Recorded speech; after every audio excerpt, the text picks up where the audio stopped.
Welcome in, ladies and gentlemen, live inside the Daytona Ice Arena as we are set for the opening ceremonies of this ACHA Division III matchup between the visiting University of Miami Hurricanes and the hometown Embry-Riddle Eagles.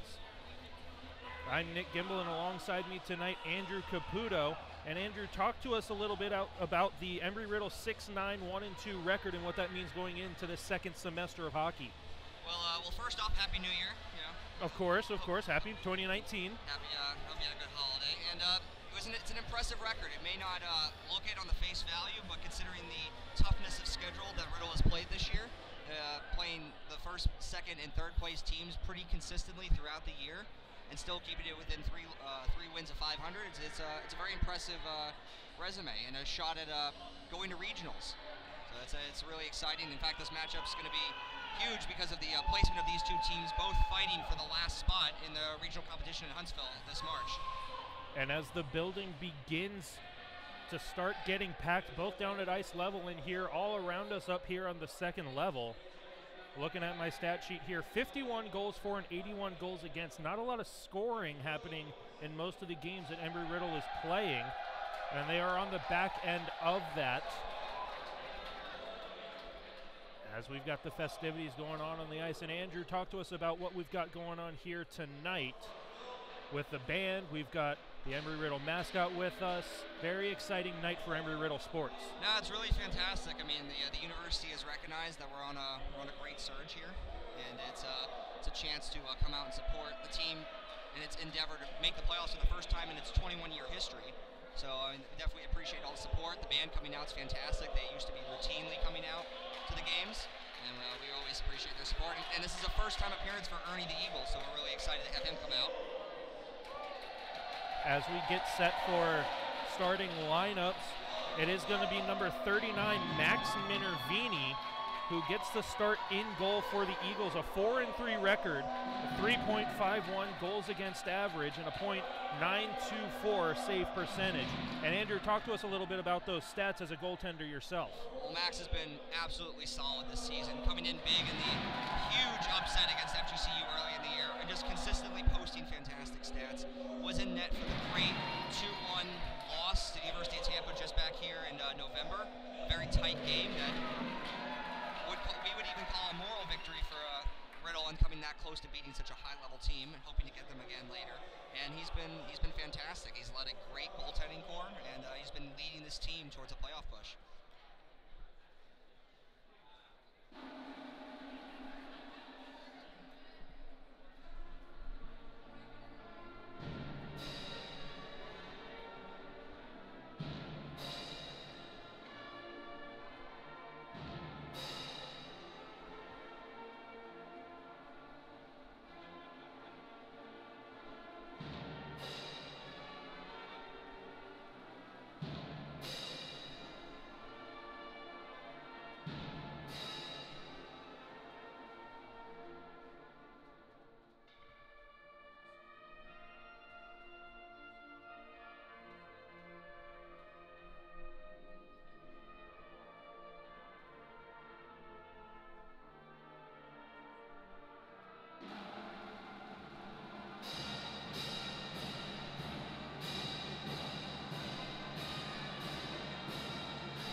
So with the starting lineups and national anthems all done, all that's left to do is drop the ceremonial puck.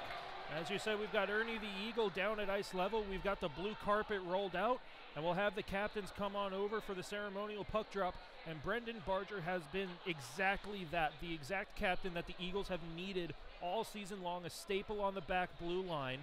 And he definitely knows how to rally this team to get into big games. He's just been a fantastic leader. He's been here since really the beginning of the rebirth of this franchise. I mean, he was here when this team was essentially about on the verge of folding, and is now trying to lead them to the first ever playoff berth. It's absolutely fantastic.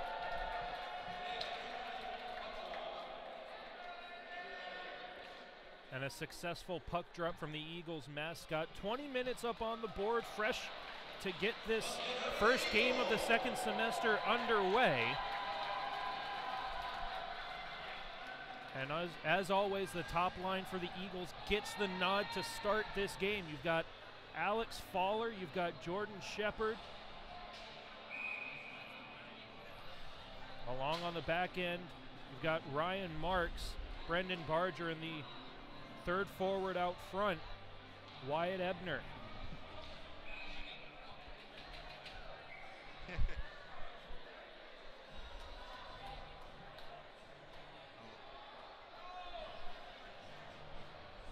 First game of 2019. Let's start it off with a bang here.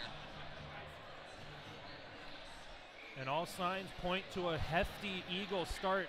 University of Miami only traveling with 11 players, 5 skaters on the ice, 5 skaters on the bench, and 1 goalie out on the ice. But it's Miami who has the opening possession. Eagles come right back out of their own zone. Jordan Shepard's met at the red line, and Miami sends it right back behind Minervini, who sets it up for Wyatt Ebner. Rimmed too hard away from Barger, and the shot goes right through the crease of Minervini, and the Eagles have another chance to clear. This pass goes off the stick of Brendan Barger, and he gives chase into the Miami defensive zone.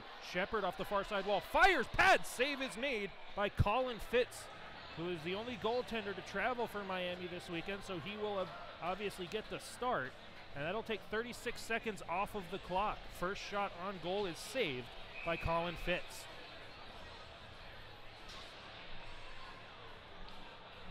Bit of a crazy start for both teams, not really being able to control the puck, kind of fighting it. Hopefully Riddle can settle down here and take control of a huge opportunity to play a very undermanned Hurricane squad. Alex Faller trying to regain possession for the Eagles, leaves it off for Shepard, up top for Barger at the blue line, sends it right back where it came from, below the goal line. Ryan Marks stops up out of the far side corner. He's dumped on his backside as the Canes come back on the counterattack. Down the near side boards, here comes Greg Cook. He fires one wide of the far side post. And Miami sets up in their offensive zone, but only momentarily, as the Eagles have a chance to skate it all the way out in Alex Faller, who sends it far side for Brendan Barger, and a long first shift is finally going to be changed on the front end for the Eagles. Wyatt Ebner in a defensive posture comes near side looking for Usiak, but it's too far away from him. And play is going to continue. They're going to wave the icing off on this. Goes to the far side. David Lytle scoring the lone goal in the game in November before the end of the first semester. Barger at the red line, dumps it in. No icing. David Lytle over on the far side, half wall. Off the backside of Sakala, so it comes to the near side corner again. And it gets deflected back to the near side half wall, thrown off the glass, gets through Lytle, and now here comes Miami on a breakaway. Down right through the slot, fakes it, and he scores over the outstretched pad of Max Minervini. That's number 18, Sawyer Caseglia. And that's the exact start that the Eagles wanted to stay away from. Absolutely. I mean, that was just a bad misread by the defense, and just a combination of a lot of miscommunication, and Eagles are down 1-0 early at home. 17:56 left in period 1, and Miami jumps out to an early 1-0 lead on their first shot against Max Minervini. It wasn't a clear shot. It was a good fake on the forehand, and on the backhand he was able to lift it over the outstretched pad of Max Minervini as we have an icing against Embry-Riddle, so the faceoff comes back down into the Eagles' defensive zone on the near side circle as the building begins to fill up, both on either side of us in the stands that have been pushed to the right and in standing room only locations over here on the left. Miami keeps it alive. Out of the far side corner, comes up to the blue line. They fire a shot, goes wide of the far side post. Solomon gives chase over there, but he can't get to it for Embry-Riddle. Miami with good pressure over on the far side. And finally, Jeremy Curson can't clear it out. Comes to the near side, and Miami almost had another backdoor tap in.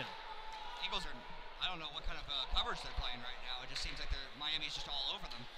Gorelkin comes out of the near side corner, pitchforked all the way out, and Solomon has a one-on-one. If Curson can jump up in the play, it's a 2-on-1, and it's knocked off the stick of Solomon. Almost a slashing penalty called against him.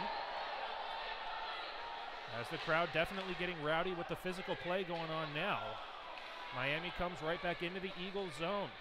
Isaac Davison over on the far side has no help, so it comes all the way to the near side half wall. Davison on a strong back check He knocks down Colin Bridges, and back comes the Miami Hurricanes, and a shot comes in. Pad save made by Minervini. Rebound goes to the far side corner. Pitchforked up to the blue line through Solomon. And so Miami will gain possession in the neutral zone, send it over the red line. And it comes out the near side. Minervini lost sight of it. Luckily for him, Brantley Miller was there to clean up the trash in front as this one goes over the glass and out of play. And Embry-Riddle just looks all out of sorts right now.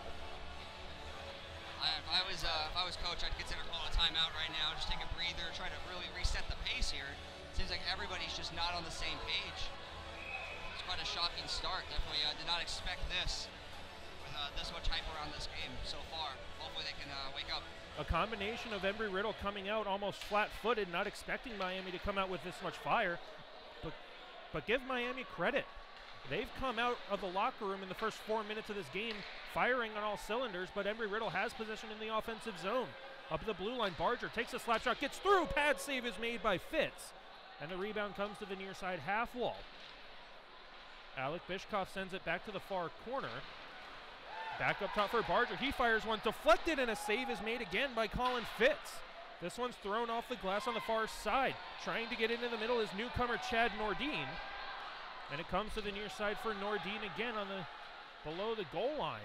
Comes up to the half wall, and Miami has plenty of time to clear. They send it all the way down. It's deflected by an Eagle stick. And at the red line, Wyatt Ebner forces his man off the puck. And so Brendan Barger settles down in his own zone.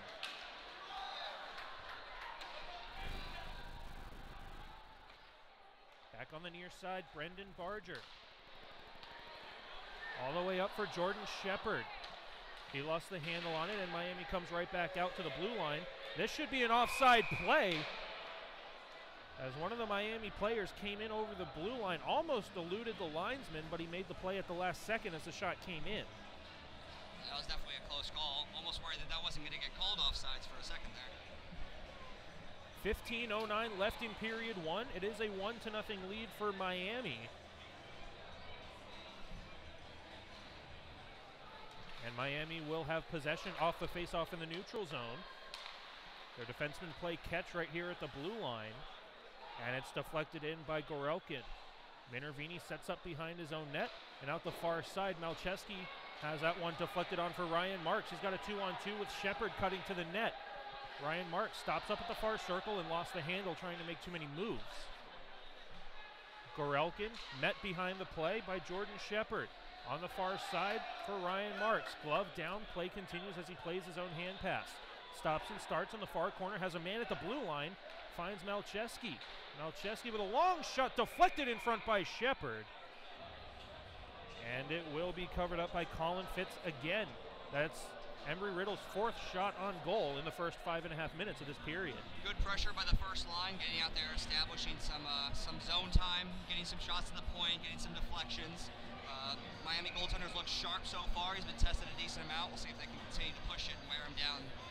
Shots 4-2 in favor of Embry-Riddle.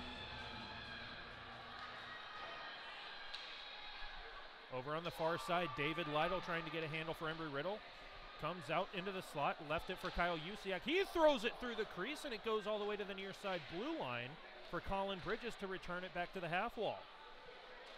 Bridges again at the blue line, backhands it off the boards, down low for Usiak. Usiak will continue it along for David Lytle below the goal line. Push to the far side corner. And Turner Kaufman back near side for Usiak. Sharp angle shot chested away by Fitz. Rebound in the high slot. Miami has control. Gregory Cook onto the near side. And this one's dumped into the netting and out of play for another whistle with 13:48 left in the first period. And again, there's a few opportunities for Embry-Riddle to try to get going here. But it's almost like they're making one too many moves before they take the shot. Brendan Barger tries to get it out of the zone. Jeremy Curson with support gets it out. Physical play gets the crowd rowdy one more time as Wyatt Ebner settles it down in his own far side corner in the Eagles' defensive zone. Off the backside of Solomon, so the Canes have it in front, and a backhander goes into the glove hand of Max Minervini. 13:31 left in the first period of play. That'll bring the shot total to 5-3. Still in favor of Embry-Riddle with a face-off in the Eagles' defensive zone on the far side circle. Solomon has possession off the face-off, throws it off the skates of Jack Birchler. And now a high sticking penalty coming against Miami. It's going to be number 15, Ethan Gorelkin. So Embry-Riddle's going to have a chance to tie this up on the power play. Very confusing why they blew the whistle. Wasn't exactly sure with Riddle possession, but nonetheless we'll take the power play. 13:27 left in period 1. Fresh 2-minute power play for the Eagles, their first of the spring semester. We'll see how they handle it, down by 1. Be a good opportunity to get back in this game, kind of right the wrongs at the beginning and build some momentum for the rest of the game. Gotta win faceoffs in the offensive zone, especially on the power play though, so Miami off the faceoff win is able to hold it along the boards. We'll see if they can get it out. They will.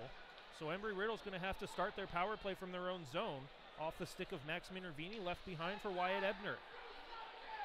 Brendan Barger comes below the net for support, fakes the handoff, and Ebner comes out the near side, passes through the stick of Ryan Marks, and it comes back for Wyatt Ebner to leave it for Jordan Shepard in his own zone. Far side pass is a good one, and it comes onto the stick of Ryan Marks. Usiak goes to the front of the net. Marks over to the far side for Wyatt Ebner at the blue line. Off the far half wall for Jordan Shepard. He's got Brendan Barger at the middle blue line. Slow roller comes in, loose in the crease, and it's finally covered up by Colin Fitz as Usiak was knocked down into Colin Fitz, the goaltender.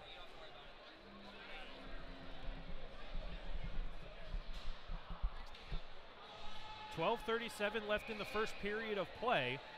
Embry-Riddle trying to come back from a 1-0 deficit against the Miami Hurricanes. Jeremy Curson can't get to the puck before it's cleared 200 feet down the ice. And Minervini's going to leave it back behind the net again for Colin Bridges this time as the second power play unit is out for the Eagles. Bridges out the near side of his net. Stretch pass is a good one, and it's on the tape of Birchler. Birchler fires a shot wide of the far side post, and Curson has it at the half wall up top. And this one gets fanned on by Bridges, but Eagles still have possession. Bridges comes near side for Barton. He fires one that's blocked to the near side corner.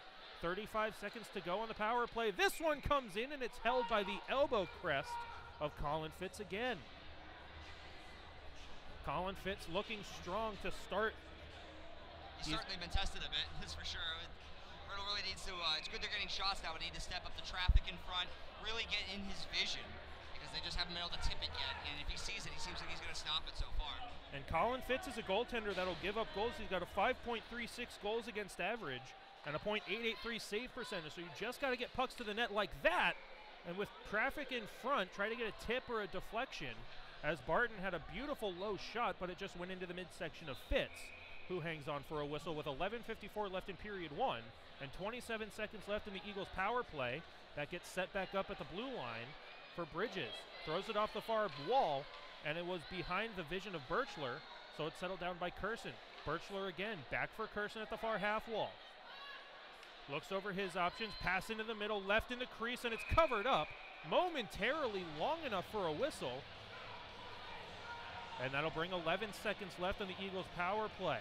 Not much happening on the power play. Looks like Fitz took a bit of a knock there at the end from Birchler. He seems to be a little dazed. Seems to be surprised that there doesn't seem to be a penalty called on that. I'm actually a bit surprised myself. It seemed like the refs seemed to let that one go. And of course the referee's going to give Colin Fitz as much time as possible, because he is the only goaltender for Miami.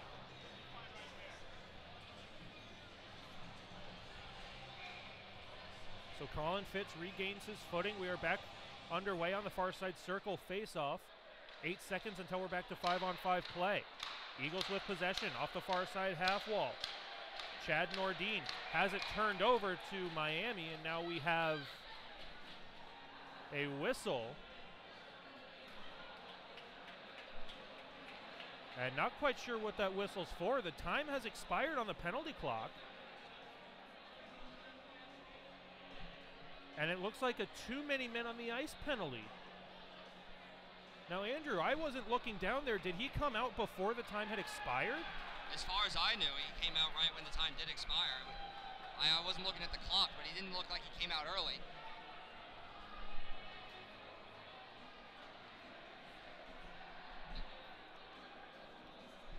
So a fresh 2-minute power play once again for Embry-Riddle on a too many men on the ice call against Miami. So 11:27 left in period 1.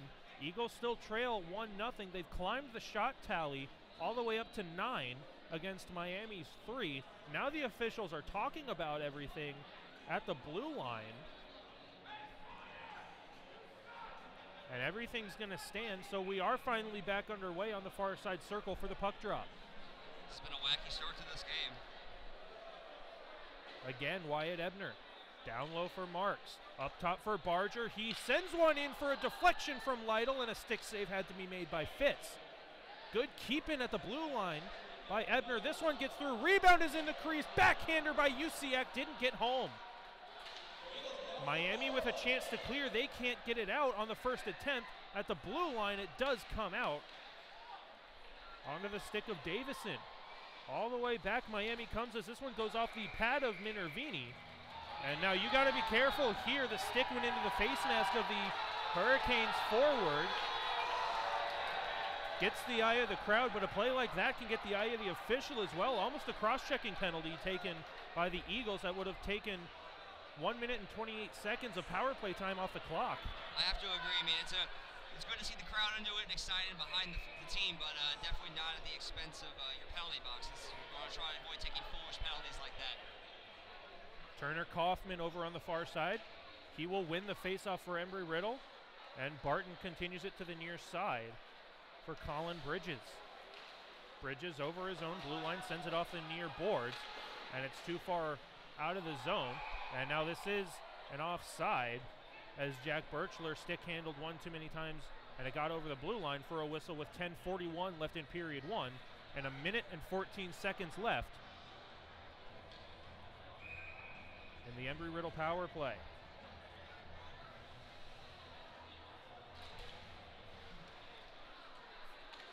Eagles come in on side. Here comes Embry-Riddle over on the far side, and that one was sticked away by Chad Nordine.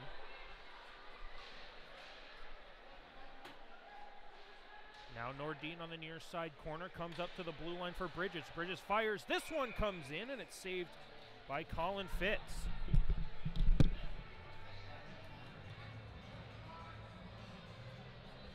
.10:21 left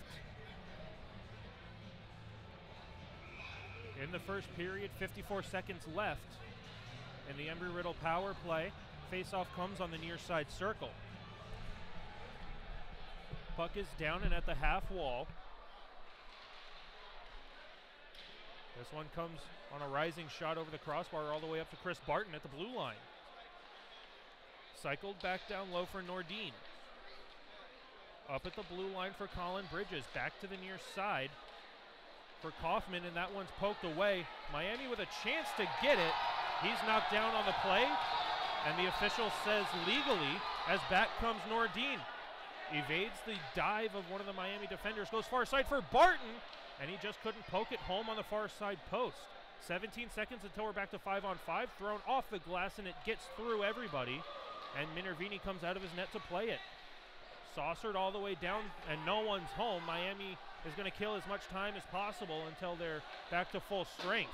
Thrown off the near side boards. Alex Fowler bodies up his man. It's a 4-on-1 battle. Now finally it comes under possession of Chris Barton. Long stretch pass doesn't connect. And Herman Louis is able to send it the length of the ice. Icing is waved off. Colin Bridges, or excuse me, that's Chris Barton. Over on the far side for Alex Fowler. Wyatt Ebner has that pass stolen away. Long shot gets deflected to the near side corner. Brendan Barger reverses far side for Ebner. Now he's got time and space to settle it on the far half wall. Back near side for Barger. Saucer pass connects with Jordan Shepard. over the blue line, trying to do 17 stick handles around 3 guys, and that's never going to work. The rebound comes out to Ryan Marks. He fires a shot that stick to the far side corner by Fitz. Faller reverses up for Ebner at the blue line. Back down low for Faller. Left it for Shepard. Comes back up for Ebner. He's got time at the blue line. Comes near side for Barger. Barger sends it through the crease. Alex Faller was streaking to the net. Went through his skates. And Alex Faller cutting too hard to the net. Knocked the net off of its pegs. And that's going to bring a whistle and a face-off with 8:21 left in the first period. The end of that power play was give a lot of credit to the Hurricanes penalty killers. They did a good job of killing time and making their way through a bit of a miscommunicated Eagles power play. They survived the first 2, and they seem to kind of be weathering the storm right now and see if they can come back and start generating some offense. We are back to 5-on-5 play, but the faceoff remains in the Miami defensive zone on the far side circle. Kaufman right off the faceoff. Blocker save made by Fitz, and he hangs on for no rebound. Great play by Kaufman, great individual effort. Really, really great to have him back. He missed a big part of the beginning of the season. Wasn't sure if he was going to be able to make it back. Had a bit of a nagging injury as well, but he's definitely well received in the locker room. Another faceoff win, and a shot by Chris Barton went over the crossbar. Now back in front for Kaufman, but it went through his stick. And now a 3-on-2 developing for Miami. Down the near side boards, Davison, he's met by the shoulder of Malcheski, and Usiak will leave it for Kaufman. Kaufman fails on the toe drag, but the hard effort gets the puck over the blue line, but that's as far as he'll get as Miami turns it back the other way. Onside play, back comes Davison, he fires, that one didn't miss by much on the far side post. David Lytle knocks his man down to the ice. Chris Barton is now going to take a penalty on a very unnecessary late hit against one of the Miami players. Chris Barton with a lack of discipline there. And of course the hometown's going to boo at whatever call, but that's the exact right call. Chris Barton had no idea what he was doing getting late into that penalty. That was definitely a hot-headed penalty. Very foolish penalty to take, especially with a great rush coming up from David Lytle. Had a great scoring opportunity. So now the penalty killers are going to have to come out and do their job and avoid giving Miami a chance to double their lead. Jeremy Kirsten with a chance to clear. He succeeds and sends it all the way down into the far corner of the Miami defensive zone. 7:30 to go in period 1. Miami leads by a score of 1-0 with 1:45 left in the Miami power play. Pass gets deflected to the near blue line for Gorelkin. Left into the middle for Herman Louie. Cycled back up top for Isaac Davison. Davison takes the slap shot, blocked in front. It hit Barger, and he's down. It hit him in the ankle, and that's not a good thing for Embry Riddle. It's definitely a sight that you do not want to see from Embry Riddle fan or any fan of hockey. Look, he's in a lot of pain. As soon as that shot hit him in the left leg, he dropped like a sack of potatoes. Makes his way to the bench without help of a trainer. So we'll hope to see him back out on the ice soon. With 1:28 left in the Eagles' penalty kill, Ryan Marks gets it out, and here's a shorthanded chance for Turner Kaufman. Turner Kaufman right in, shoots. Save is made by Colin Fitz. And boy, the building would have erupted right there if Kaufman had put that shorthanded goal in. And Fitz is definitely mouthing off now, a bit upset about the snowstorm he got from Turner Kaufman when he stopped. May have sprayed him a bit in the face. May have been intentional, may have not been. Us goalies typically don't appreciate that and usually have some words to say about it. Brings the clock down to 1:16 left in the Miami power play. Under 7 minutes to go in a period that sees Miami lead 1-0. Shots 11-3 in favor of Embry Riddle. So they're getting chances, but they're just not quality chances. Good stop at the blue line by Embry Riddle, and they get it 200 feet into the Miami defensive zone. So far, so good on this penalty kill. Definitely doing a good job of clearing the puck, making sure Miami doesn't have a lot of good opportunities. And quite honestly, Embry Riddle's had better offensive opportunities on the penalty kill than they have 5-on-5. Miami keeps it in at the blue line. Over on the far side, comes back near for Asplund. Back down low for Caseglia. Asplund now at the blue line. Cycles down into the corner, comes back up for Coseglia, and now we have a delayed penalty against Embry-Riddle again. This shot comes in and it's padded away by Minervini. And it is a cross-checking penalty against Embry-Riddle. So for 21 seconds, we will have 5-on-3 penalty kill time. Good to see Barger's coming back on the ice for this 5-on-3. Not sure where the penalty took place. I'm assuming that it was probably some of the sparring in front of the net. But I'm shocked that that got called. Usually they usually let that stuff go. That is number 44, Brantley Miller. That's going to be penalty minutes number 27 and 28 on the season for him. So a big 5-on-3 kill. A good face-off win, a good clear should take care of it, but those are big ifs. Face-off win and cleared, just as you said, Brendan Barger. Battling through injuries, battling through pain, no matter what. He's not going to miss a shift, and he wears that C on his chest with pride for that reason. Miami gaining speed through the neutral zone. He falls down on the play. Now Ryan Marks gets it out of the zone, but that's as far as he's going to get, as we are now back to 5-on-4, but we've still got a minute and 35 seconds as Alex Fowler, fresh off the bench, nearly had the handle on a shorthanded chance. Miami comes back the other way. Pass into the middle, intercepted by Marks, and he's got speed down the near side board, stops up at the red line, tries to one-hand it for Fowler, finally gets there, but it's a routine stick save made by Colin Fitz on a long dump-in attempt. Very flashy moves there by Marks. If he had just not lost his edge there, it would have been a great opportunity. Usiak with good penalty kill pressure will now cycle back and allow Fowler to supply the forecheck. Now Herman Louie again. Alex Fowler knocks him down. Possession still had by Miami though, but that's as far as they'll get as the red line. Fowler again sends it in on goal with 50 seconds to go in the Eagles penalty kill. This duo is doing a great job. Both of them have had their opportunities in breaking up passes and clogging lanes and taking the body. Usiak and Fowler are doing a good job. Davison down the right wing wall, skates all the way behind Minervini, comes to the near side corner, cycles it down low. Barger battling hard to get possession for the Eagles, but he can't clear it out. Comes up to the blue line for Louie. Gets around Fowler, 27 seconds to go in the Eagles penalty kill. Back down low, throws it off the outside of the net, and now Wyatt Ebner, almost taken on a tripping penalty, eludes the eye of the official. 15 seconds on the penalty kill. Wyatt Ebner gets it up for Usiak, who sends it the length of the ice, and that'll do it for the Embry-Riddle penalty kill. A very solid effort from the Eagles penalty killers. Back to 5-on-5 play with 4 minutes to go in a period. Both teams have taken a lot of penalties so far, and see if the second period brings a little more discipline after the coaches have some time to lay into their teams. And again, in a league where full checking is allowed 3 separate times in a matter of 2 seconds, no bodies were laid in the neutral zone. That allowed Miami to gain the Embry-Riddle defensive end. Now back on the far side, looking through the crease. Minervini got clipped up high. He looks to be okay as he blocks his shot with his right pad from the near side corner. Looks to be clipped by his own man there, and Chris Barton. And now we're going to have matching minors off of an emphatic signal from the official. 3:27 left in period 1. Shots 11-5 in favor of Embry-Riddle. We'll have 4-on-4 play for the next 2 minutes. Wow, that was a Wes McCauley referee call there with how flashy he was looking.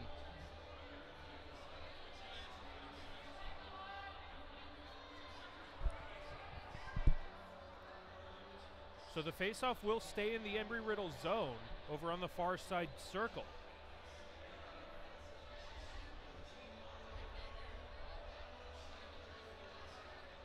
Waiting to get the correct personnel out on the Eagles side. Kerson's going to win this faceoff back for Bridges. Bridges will skate it up and pass it on for Nordin. Nordin with speed over the blue line, looking for a shot. Takes it in and out of the glove of Fitz. And it will be held on to for a whistle with 3:13 to go in period 1. Chad Nordin is it's his first game as an Eagle. He transferred in this semester, his first finally eligible to play. Team's really excited to have him, has a lot of hockey experience, and hoping to be a part of this playoff push. He's making his presence known so far. Another face-off win for the Eagles, but possession is stolen away by Miami. Thrown off the glass, bouncing puck goes through the 5-hole of Chris Barton. Not hard enough for an icing call, so Colin Bridges is going to have to set up behind Max Minervini. 1.5 to go on the 4-on-4 play. Nordin has a 3-on-2 if he hurries. He's got Chris Barton on the near side. Nordin passing in the middle. Rebound is there for Barton, and he couldn't put it home. And now the official having a discussion with Chris Barton, who feels like he was hooked on the play. And apparently that needed a whistle. The puck came all the way down into the Eagles' zone. And they're going to bring the faceoff all the way back into the Miami zone. So bad luck for Miami, but we'll see. Not even sure what happened, really. It caused the whistle. It seemed like the puck came out legally. There didn't seem any sticks. Maybe the net came off. I'm not exactly sure. Ryan Marks wins the faceoff back for Ebner. He's got Barger on the near side, elects to go down the boards and has it picked off. And Miami comes down the right wing wall. Wyatt Ebner bodies his man off the puck, and Barger in good support sends it up for Jordan Shepard, who gets it out of the zone.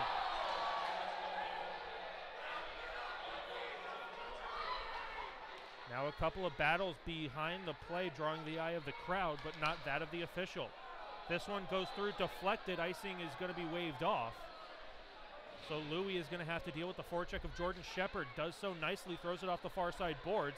Wyatt Ebner, almost an interference penalty, but it is an icing call against Miami nonetheless, with 2:10 left in the first period of play. We're still 4-on-4 for the next 44 seconds. Shots 13-6 in favor of Embry-Riddle. And while the shot clock might say that this game is one-handedly on the side of Embry-Riddle, on the ice it doesn't seem to be that way. Miami's had a very strong first period, and Embry-Riddle needs to pick up the pace if they want to get back into this game. Absolutely. I mean, the scoreboard still shows 1-0 Miami, and I mean, it has felt that way. The Eagles have just felt a step off, a little slow to respond, and maybe it's just gotta wake up. Stretch pass is deflected down by Fowler, and it's stolen right back by Miami with 30 seconds to go on the 4-on-4 even strength play. Dropped at the blue line. Davison with a shot blocker saved by Minervini. One more time from Davison. Loose on the crease, and Minervini pounces back on the far side as it deflected off the skate of Alex Fowler on the far side.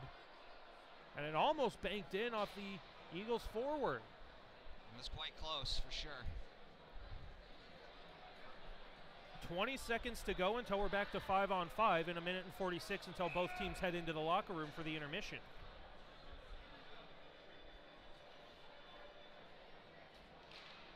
Miami wins the faceoff up to the blue line. Long shot gets blocked away by Usiak, and he continues it along. He's got a 2-on-1 with Fowler.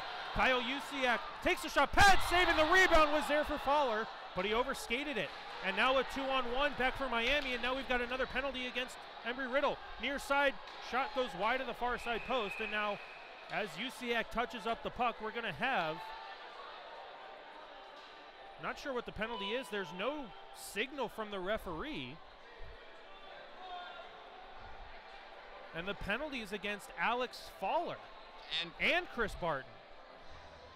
Two penalties on one play for Embry-Riddle, it looks like. Looks like a Miami player might be going as well. No, maybe not. Only 2 minutes is up on the board on the Embry-Riddle side, but two players are up. Now the second 2 minutes comes up.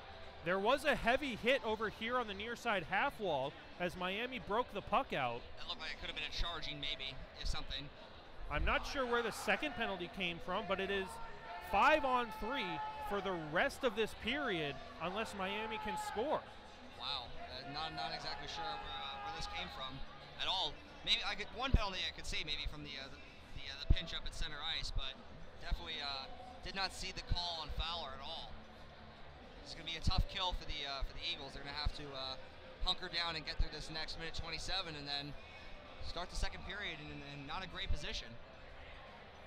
Good news for Embry-Riddle, trying to kill off a penalty. You have the intermission to break up whatever pressure Miami has.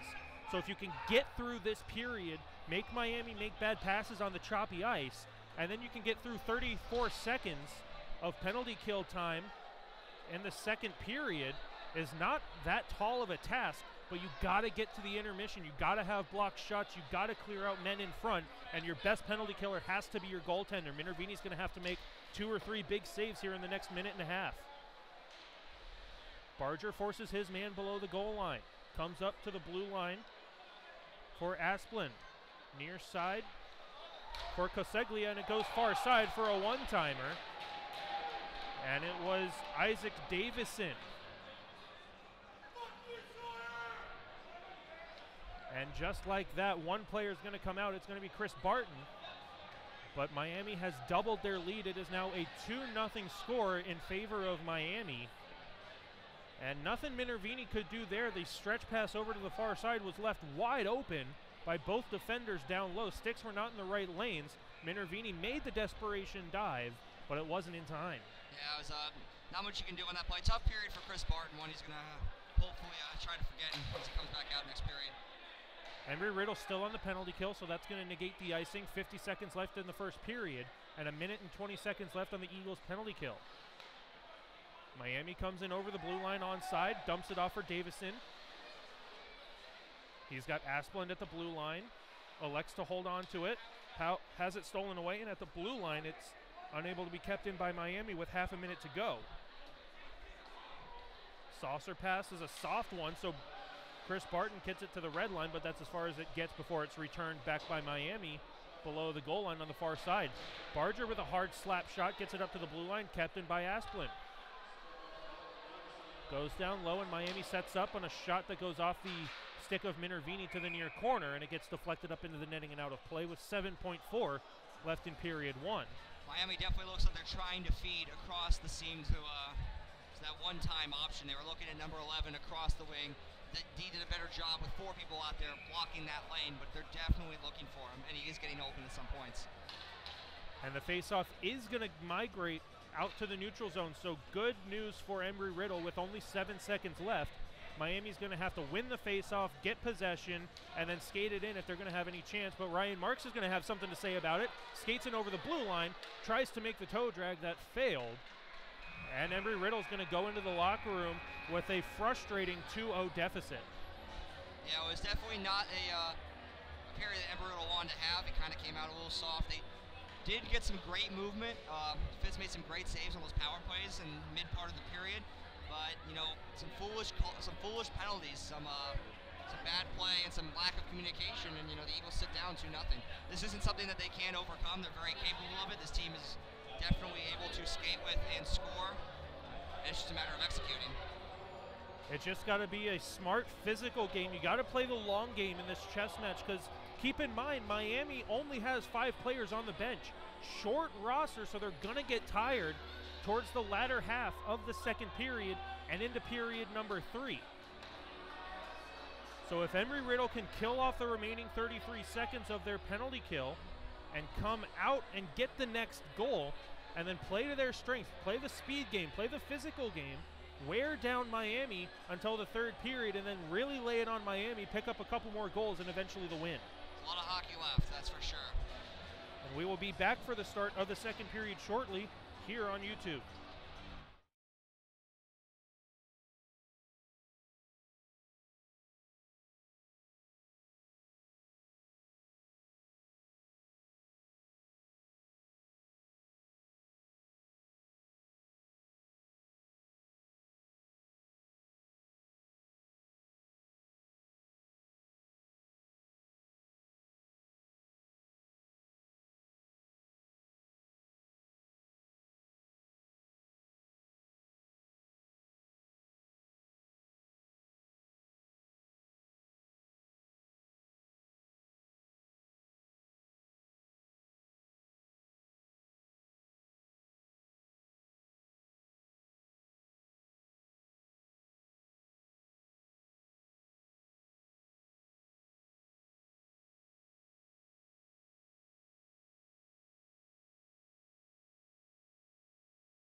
Welcome back, ladies and gentlemen, live inside the Daytona Ice Arena as we get set for the start of period number 2 here between the hometown Embry-Riddle Eagles and the visiting Miami University Hurricanes. I'm Nick Gimble, and joining me now this second period is Ryan Knapp. Ryan, thanks for being up here, and what were your takeaways from that rough first period for Embry-Riddle? One thing I got to say as a defenseman for the Embry-Riddle Eagles, something I noticed was the Eagles are pinching too much. There are loose pucks that, there are times when to go and get that puck, and then there's times when to simply just stay back and play at home. And that's what caused that first goal. It was a odd man rush going the other way. I think it was like a 3-on-0 maybe. Ended up going the other way. I think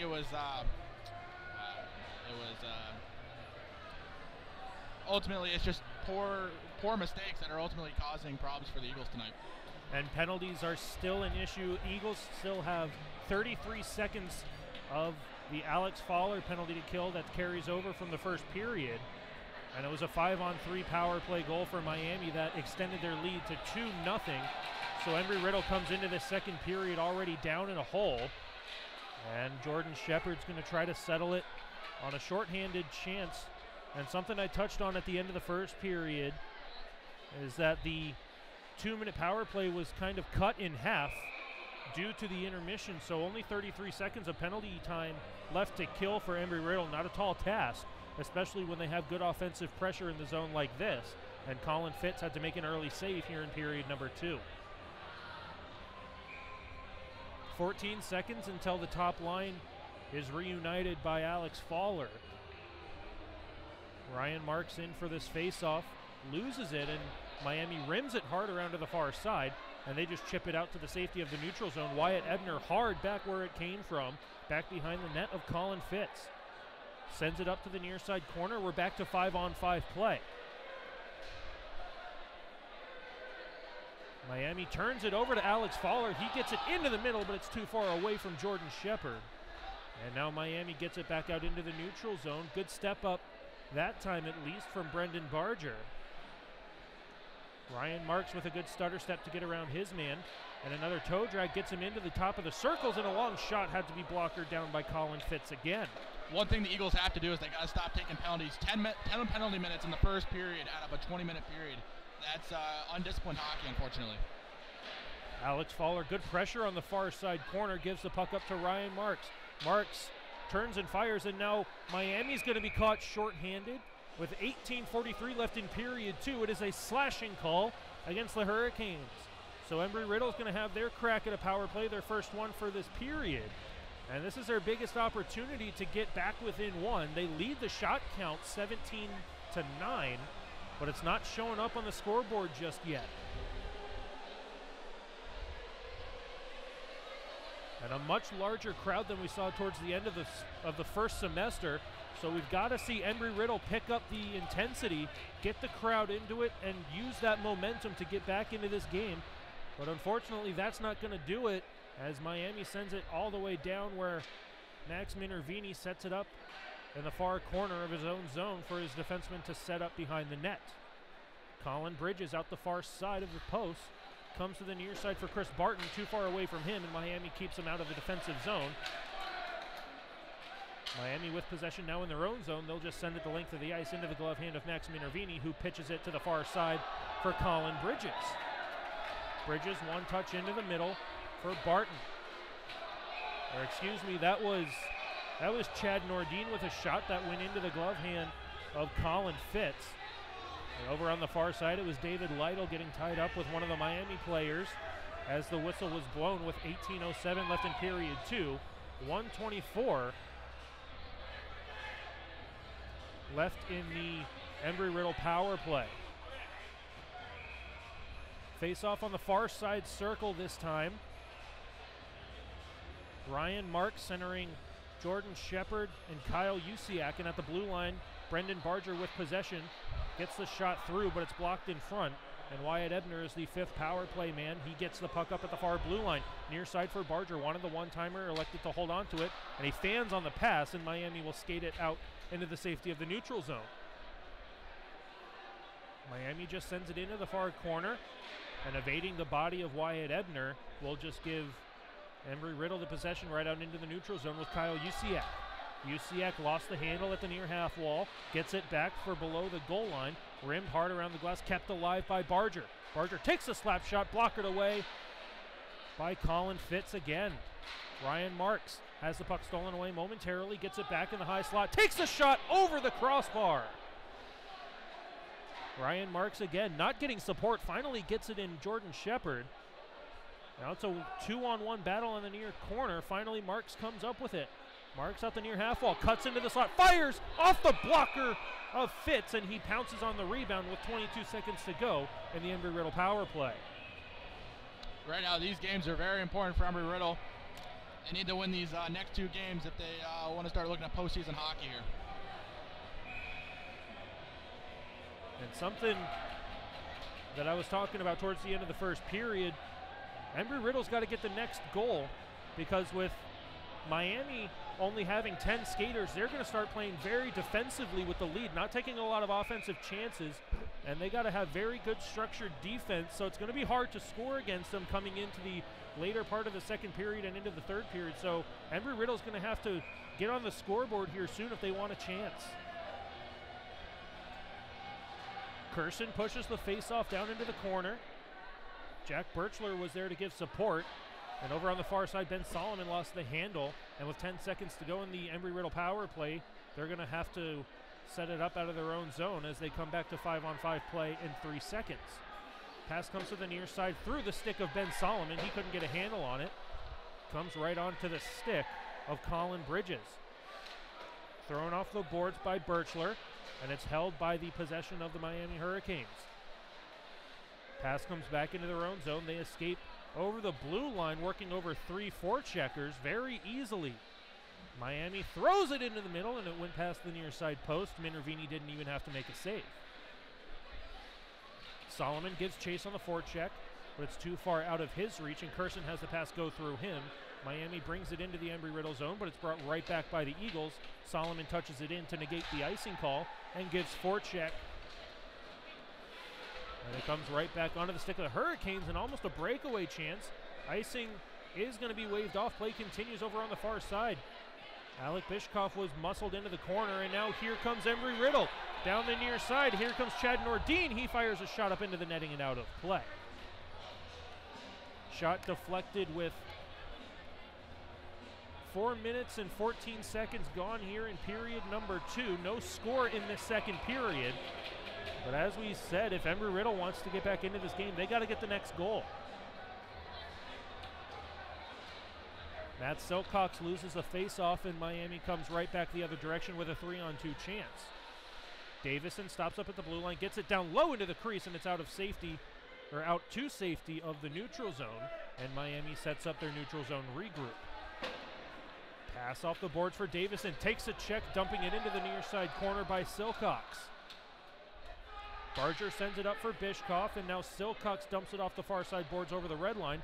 Good follow-up from Bishkoff. Comes into the zone, long shot held by the glove hand of Colin Fitz, and he will hang on for a whistle. Silcox with hard net front presence, getting the eye of Colin Fitz, who tracked him all the way to the bench pretty much. Now he's going to talk to the official about wanting a penalty call, but he's not going to get it this time around. Silcox really needs to watch that.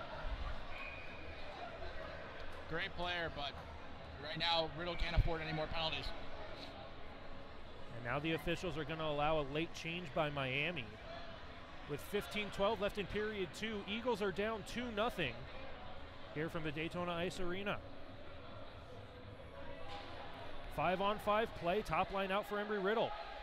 Long shot gets blocked in front, and Miami's going to come out of the zone over the red line, one-on-one against Brendan Barger. Goes to the far side. One-timer by Davison is held by the glove hand of Minervini with 5 minutes even gone in period 2. Shots 22-11 in favor of Embry-Riddle. So officially the shots are there, but the chances just haven't been quality chances. And Colin Fitz has been equal to every single task that Embry-Riddle throws his way. Quick shot off the faceoff, blocked away by Minervini. Centering pass comes into the slot. No green jerseys were there, so Embry-Riddle comes easily over the blue line. Alex Fowler with one too many moves, and Jordan Shepard not paying attention to how Alex Fowler was poke checked. Tries for the toe drag, and Miami comes right back the other way. Jordan Shepard smartly throws it off the glass. Ryan Marks gives chase, but it's too far away from him, and Miami has it stolen away at the blue line by Malcheski. Malcheski, one-timer, is blocked up into the netting and out of play. And Ryan, the simplicity of the Embry-Riddle's game that we enjoy seeing just isn't there. They're making too many moves, too many sloppy plays at the blue line, and it's getting turned over every time, and they're not learning from it. One thing that, I'd like to point out is, we had the same issue with the goaltender from Miami in the first games of the season. I did believe it was a late period goal in the third whenever we were at Miami that was able to get the puck in. But we're having the same issues we did at the beginning of the season against Miami. And unfortunately, that's not going to work. I mean, the schedule only gets tougher here for the Eagles as they face Florida Gulf Coast on the 25th and 26th at Florida Gulf Coast. And I don't know if everyone knows about this, but Florida Gulf Coast is a tough team at home, and they're still undefeated. Tonight they're in Tampa playing USF, and it'll be interesting to see how that game goes as 1-3 face-off. Embry-Riddle with solid forecheck pressure in the offensive zone. One of the shots hit the post, but Miami gets it out to the neutral zone. Now they're going to have to deal with it in their own zone as David Lytle gives light forecheck pressure. Dumped right back in by Chris Barton, but it comes all the way back out for Embry-Riddle to deal with it in their own zone. Turner Kaufman turns it over. Miami turns it towards the net, and it went wide of the near side post. Thrown off the short glass, out into the neutral zone. High check from David Lytle, and that's going to be penalized. Another undisciplined penalty from David Lytle. His hands went right into the face mask of the Miami defenseman, and Embry-Riddle is going to be shorthanded again. And Ryan, there's just no words to describe how frustrating it is to watch Embry-Riddle climb the mountain to get to where they were at the end of the first semester, to have it all dwindle away to, as you said, they're playing the exact same way they did at the beginning of the season. There's no progress has been made. Yeah, unfortunately, it's the small mental errors that are causing us the problems tonight, and it's carried throughout the season. Just the small mental errors that we need to fix if we want to be where we want to be. And hockey's a simple game, and unfortunately, the small errors are where it really hurts. Miami sets up their power play in the offensive zone, and now a penalty again coming against Embry-Riddle. I saw a stick lift. I'm not sure what the actual penalty is. It was a stick lift that I saw, and it's going to be a high sticking penalty against Embry-Riddle. I think it's on Wyatt Ebner. So 1 minute and 31 seconds of 5-on-3 time, and we all know what happened last time Miami was up 5-3 on the ice. They scored on their 5-on-3 man advantage just seconds into it on a backdoor pass in the first period. That now makes 14 minutes of penalties.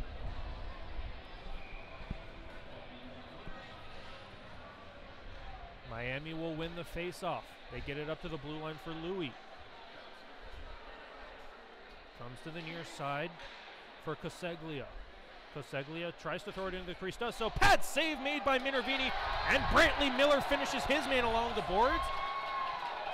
And Chad Nordin will skate it out of trouble and dump it the length of the ice. Good penalty kill, at least the start of one for Embry-Riddle.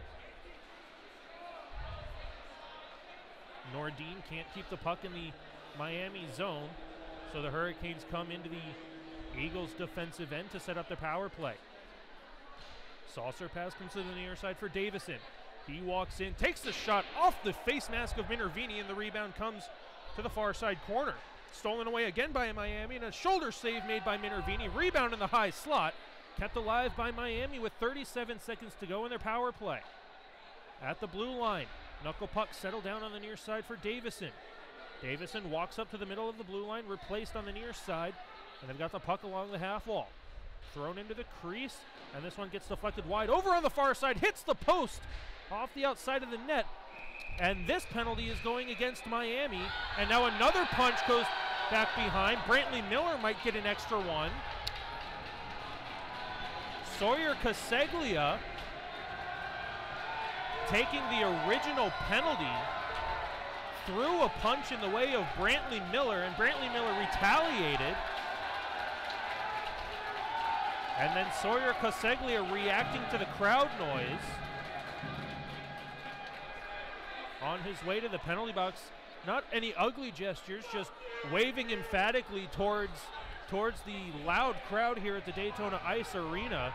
And the crowd definitely acknowledging that, giving him some of the business. But I don't see Brantley Miller going into the box. So there may be 2 penalties coming to Miami right now. That would be a huge help for Reno right now.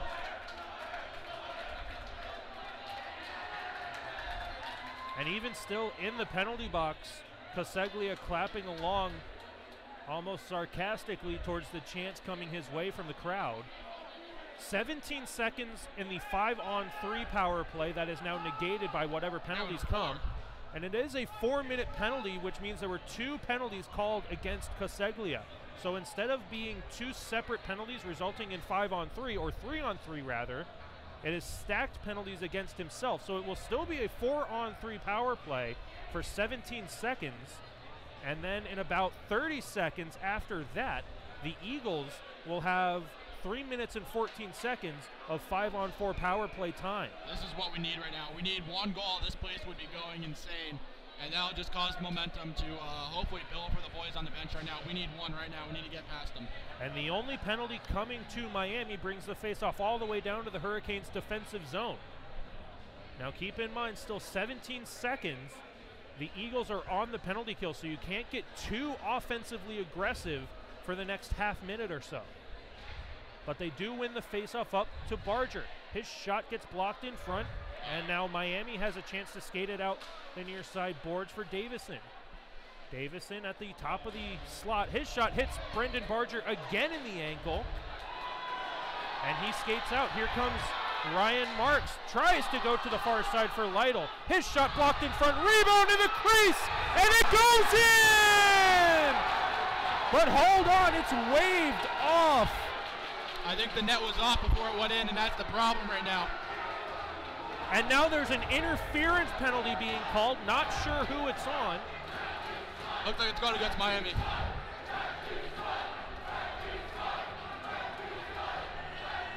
Ryan, you're absolutely right. It looked like the net may have come off before the puck went in. The officials are going to discuss it a little bit more. Not sure who on Miami that's going against number 5. It doesn't look like he's labeled.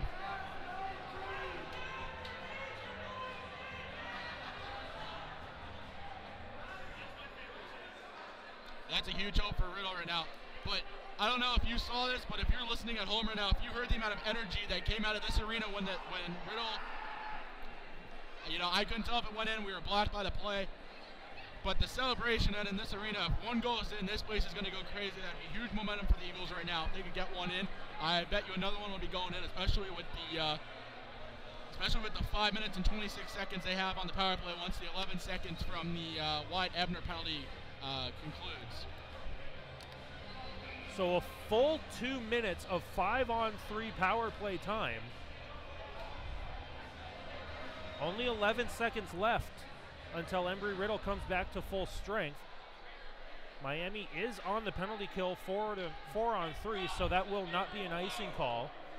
But with 2 seconds left and 1, Embry-Riddle's back to full strength, so it is a 5-on-3 power play for the next minute and 45 seconds. Marks down the far side, marching right in, tries a stuff attempt, and he holds on to it up to the blue line for Barger. This one comes in, deflected by Fowler, poking away at it.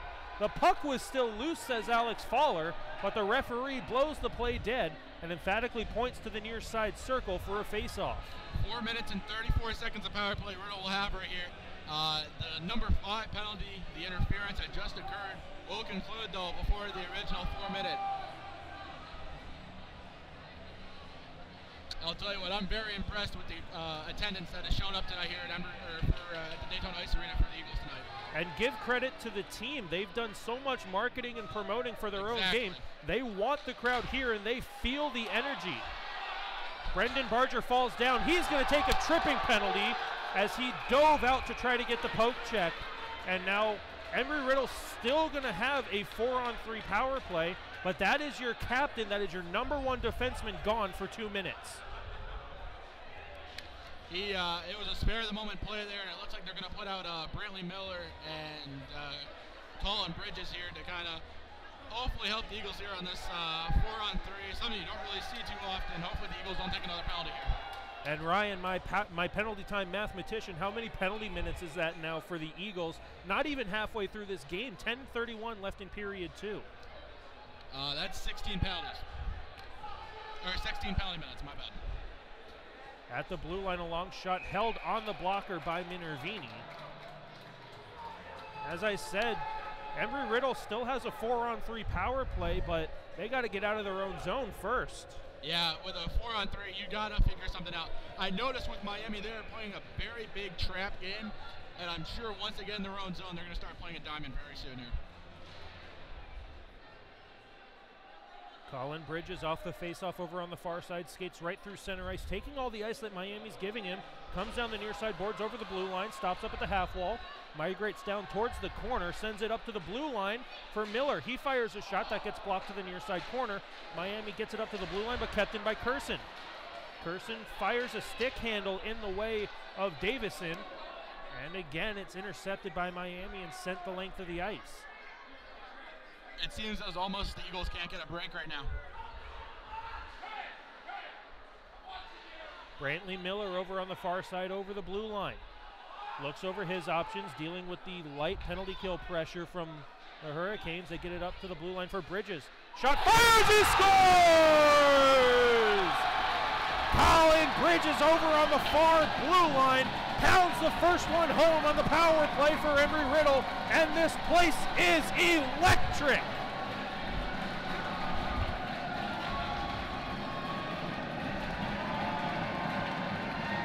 We're showing you right now here on the live feed, this place is going absolutely crazy, and that's exactly what the Eagles needed here. Bridges with a great shot. He almost lost it at the blue line, but was able to pick it up just in time. Got a shot on net. I don't know if that was deflected or not, but it ended up going in the back of the net, and we'll take it. It is now a 2-1 deficit for Embry-Riddle. It was a power play goal, so we'll have a minute and 10 seconds of 4-on-4 play, and then about 49 seconds of 5-on-4 power play time for Embry-Riddle. 9:41 left in period 2. Embry-Riddle first on the board in this period. Not sure what the officials are discussing in their crease.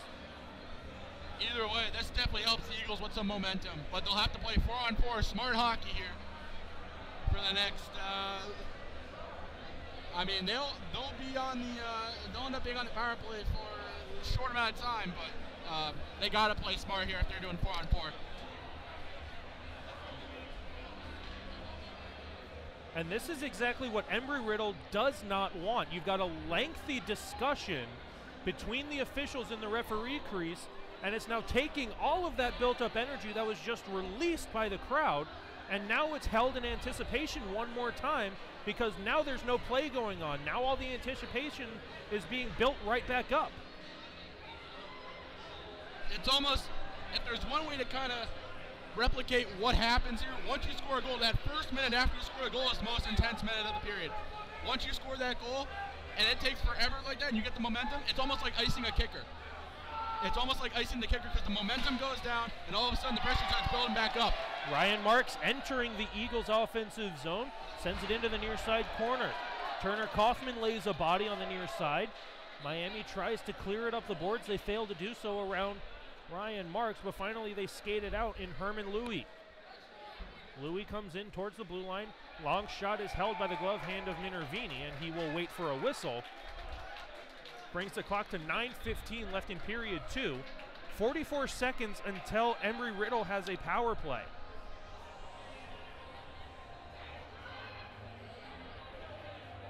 Another big competitor here for the Embry-Riddle Eagles is the UCF Knights, who are currently in South Carolina playing Clemson tonight. Definitely a big game for them. I mean, UCF's right in front of Embry-Riddle right now. Miami is behind at 1-6. Riddle is 1-5 in the Southeastern Collegiate Hockey Conference, and they score. Right off a face-off. My goodness, Ethan Gorelkin absolutely demolished the top shelf right where Max Minervini had his water bottle, walked right in after winning the face-off, fires it over the shoulder of Minervini with an absolutely rocket of a shot. And just like that, Miami's back to their 2-goal lead. That hurts the momentum, that really does.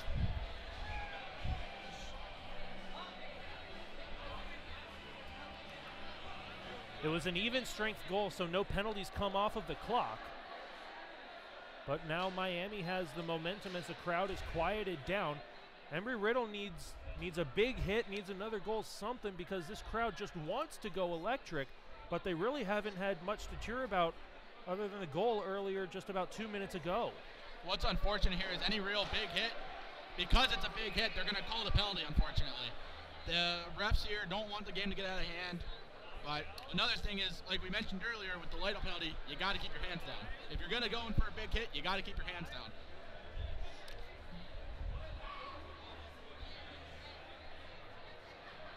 .8:49 left in period number 2. It's a 3-1 lead for Miami now.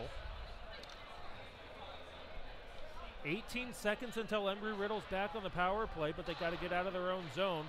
They will skate it out, but it's just out of the reach of Fowler. David Lytle picks it up on the back end. David Lytle down the far side, looking for a stuff attempt, but it goes back behind the net. Alex Fowler battling hard, gives possession to David Lytle. Up at the blue line for Miller. Embry-Riddle on a 5-on-4 power play for 45 seconds. Fowler up top for Miller. Fires a shot with his pitching wedge that goes up into the netting and out of play without touching anything, I believe. And we do have a score update here from the USF FGCU game. FGCU currently up 3-1 over USF. Shots 12-20 in favor of FGCU right now at the end of the first period. Jeremy Kerson's going to try to win this back for Embry-Riddle. Away from Miami, and he does. Long shot. Doesn't miss by much, and Miami has possession. Gets through Brantley Miller, and they're going to call this a hand pass off the body. That's terrible. That's terrible. There was no forward motion with his hand whatsoever. And that's going to go back down into the Riddle zone, correct? Face-off will stay at the center ice circle. 30 seconds of Embry-Riddle power play time. And they got to get back on the board soon. Because like I said earlier, Miami's going to start playing a very hard defensive game. And it's just going to get harder and harder to score on them. Because they know they've got a short bench, so they're going to be taking short shifts, playing a lot of solid defense. Besides the man in the penalty box right now, Miami only has 5 guys on the bench. So right now they're running 2 full lines compared to Riddle's 20 that they have right now. With 3 lines, Sakala is running on the 4th by himself, and then 3 lines of defense. And it doesn't matter how many men you have on the ice. When you can't make a solid pass and give up icing plays like that on the power play, you're just not going to win periods. You're not going to win hockey games like that, giving up icing calls on a power play. Kerson wins the face-off to the near side corner for Brantley Miller. 5 seconds on the Eagles' power play until we're back to 5-on-5. Miller will push it to the far side for Bridges. Bridges over the blue line. Stops up at the half wall. Nearly has it stolen away, but pushes it down low for Sakala, who bodies his man into the far side corner. Embry-Riddle can't keep it in the zone. Sakala with a good back check will force the puck onto the stick of Bridges, and it's pitchforked on the backhand to the near side half wall. In the Miami zone. Asplund will move it up for Coseglia. Davison with a good stretch pass on the tape of Coseglia, but it's an offside pass. And the faceoff should come all the way back where the pass originated from, right in front of the Embry-Riddle bench. But instead it looks like they're going to keep the faceoff just outside the Embry-Riddle zone.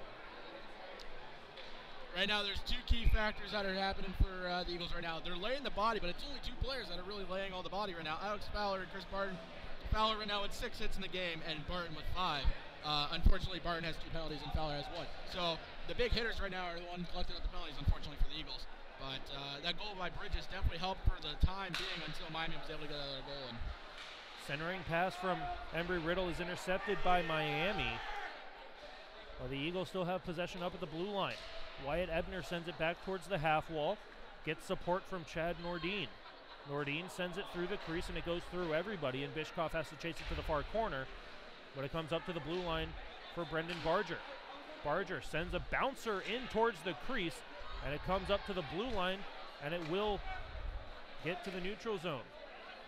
At the red line, Davison will dump it in for Wyatt Ebner to settle it down behind his own net. 6:22 to go in period number 2. Nordine off the far side boards for Bishkoff. Bishkoff steals it away with help from Silcox, and it will be maintained under the possession of Wyatt Ebner.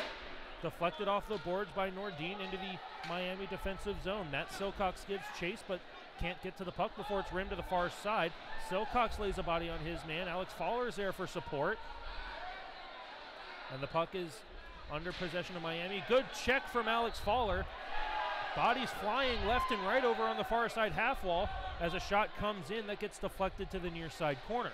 Fowler with another body down low, and Shepard couldn't hang on for possession. Off the near side boards, Alex Fowler again with another check. Shepard keeps it in at the blue line. Good pressure here from Embry-Riddle's top line. Off the high glass, it's corralled by Alex Fowler. His shot gets deflected up into the glove hand of Colin Fitz, who hangs on for a whistle with 5:27 left in period 2. As I mentioned earlier, that big game for UCF at Clemson tonight is just getting underway here at 10 o'clock, a little bit of a late start, so I don't know how many updates we'll have there for that game. But 4 teams that Riddle faces are all playing big games tonight, and if Riddle can pull a win out of this, they need 2 wins here this weekend to look forward to postseason hockey, unfortunately. Right now they're 2 goals behind Miami in a 3-1 hole. Hurricanes get it up to the blue line, kept in by Barton. Good smart play from Fowler to not touch it, or it would have been a hand pass. Back behind the net, Ryan Marks out front for Barton, but it goes off the body of one of the Miami defenders over to the corner for Marks. Back down low for Shepard, bouncing puck settled down below the goal line, up to the blue line for Malcheski. Malcheski down low for Marks. Marks in front for Shepard, and it goes through him. Barton over on the far half wall, shot comes into the middle, Marks fires, blocked in front. Miami is blocking so many shots right now, it's unreal. They are really helping themselves here, keep the puck away from their goaltender. Marks looking for a stuff attempt, it's off the outside of the net. Alex Fowler's got to be careful coming in late. Smartly skates away from any altercation behind the net. But a good shift from the Embry-Riddle top line, just can't find the answer to Colin Fitz. Fitz has played really good tonight, unfortunately for the Eagles. 4:43 left in period 2. It's a 3-1 lead for Miami. Both teams trading a goal. As in typical Daytona Ice Arena fashion, there is a pane of glass. It's not a game if the pane of glass doesn't come out, unfortunately. Looks like it should be an easy fix, though. Luckily, it's one of the plexiglass ones and not the actual glass. As the rink is currently still under development, we still have some panes of glass here that are actually full glass. The rest are plexiglass, but that should be fixed, though, by next season for sure. As TME and the Daytona Ice Arena are definitely putting in an effort to try to clean up this rink. Every single part of this rink has been touched up except for the ice surface and the boards, but that's because they didn't want to get in the way of hockey season. They have to wait till spring to do any kind of major modifications. But I mean, already the sports bar Selly's up here getting lots of action. It's already 3 deep at the window watching the game. A great place to watch the game from, and even the main lobby is getting a massive facelift, so I'm excited to see what the DME Sports Academy group is going to do with the ice surface and the boards when the time comes. You know, it's crazy. I've never seen this rink so packed to the point where it's over in the corner here in the Miami zone. Miami comes in, and a long shot is routinely held by the glove hand of Max Minervini. That's the 18th shot he's faced, and he's only been able to save 15 of them. Minervini's given up 3 goals. I mean, unfortunately, it's not like it's lack of effort. The Eagles are currently at 30 shots compared to Miami's 18. And I think that also has to do with the amount of numbers they have and, the conditioning that the Eagles have compared to Miami right now with only 2 lines. Wyatt Ebner reverses to the near side. He had a man on the far side, and electing to come near side, turns the puck over, and a long rainbow shot comes into the breadbasket of Max Minervini, who will hang on for another whistle with 4:07 left in period 2.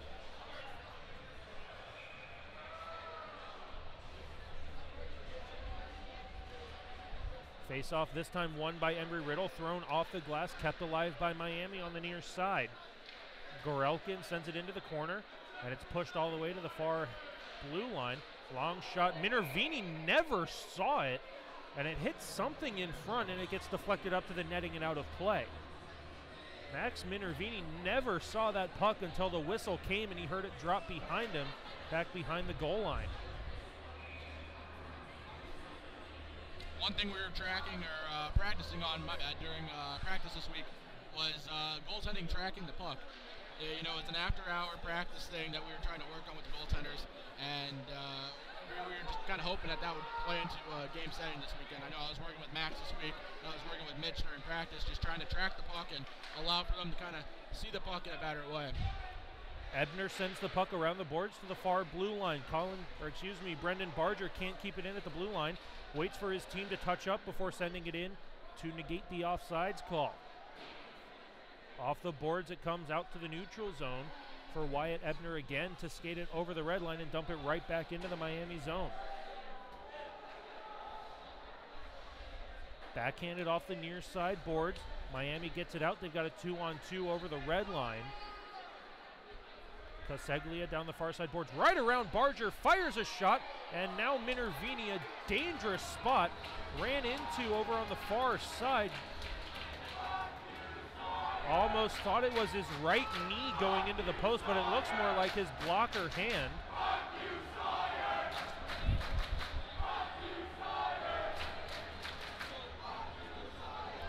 I don't know if you can hear that or not, but it's obvious the Riddle crowd has done a little bit of research coming into this game. 3:01 left in period number 2. 3-1 lead for Miami, and the faceoff will come back out into the neutral zone. Minervini seems to be okay. That was also a dangerous play there for Miami. It ran to the post.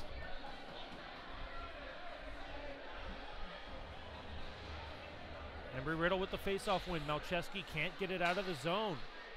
Malcheski has a second effort to do it, and he will finally get it out to the neutral zone, but it's kept by Miami only momentarily. Here comes Silcox down the near side. In front, pad save, rebound goes wide. Oh no, what a great opportunity for Embry-Riddle, and they just couldn't find the back of the net.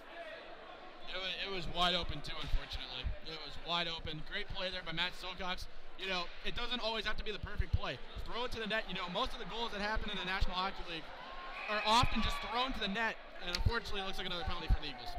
Interference against Chris Barton. That is his third penalty of the night. 2:25 left in period 2, and 2 minutes of that is going to have to be killed off on the penalty kill by Embry-Riddle again. That's now 18 penalty minutes. One more penalty, and they will have played a full third of this game in the penalty box. And it doesn't matter if you're playing Florida Gulf Coast. It doesn't matter if you're playing a 10-man roster Miami. It doesn't matter if you're playing a squirt team. If you're down a man in 18 penalty minutes for the whole game, you're not going to win a hockey game. No way. No way whatsoever.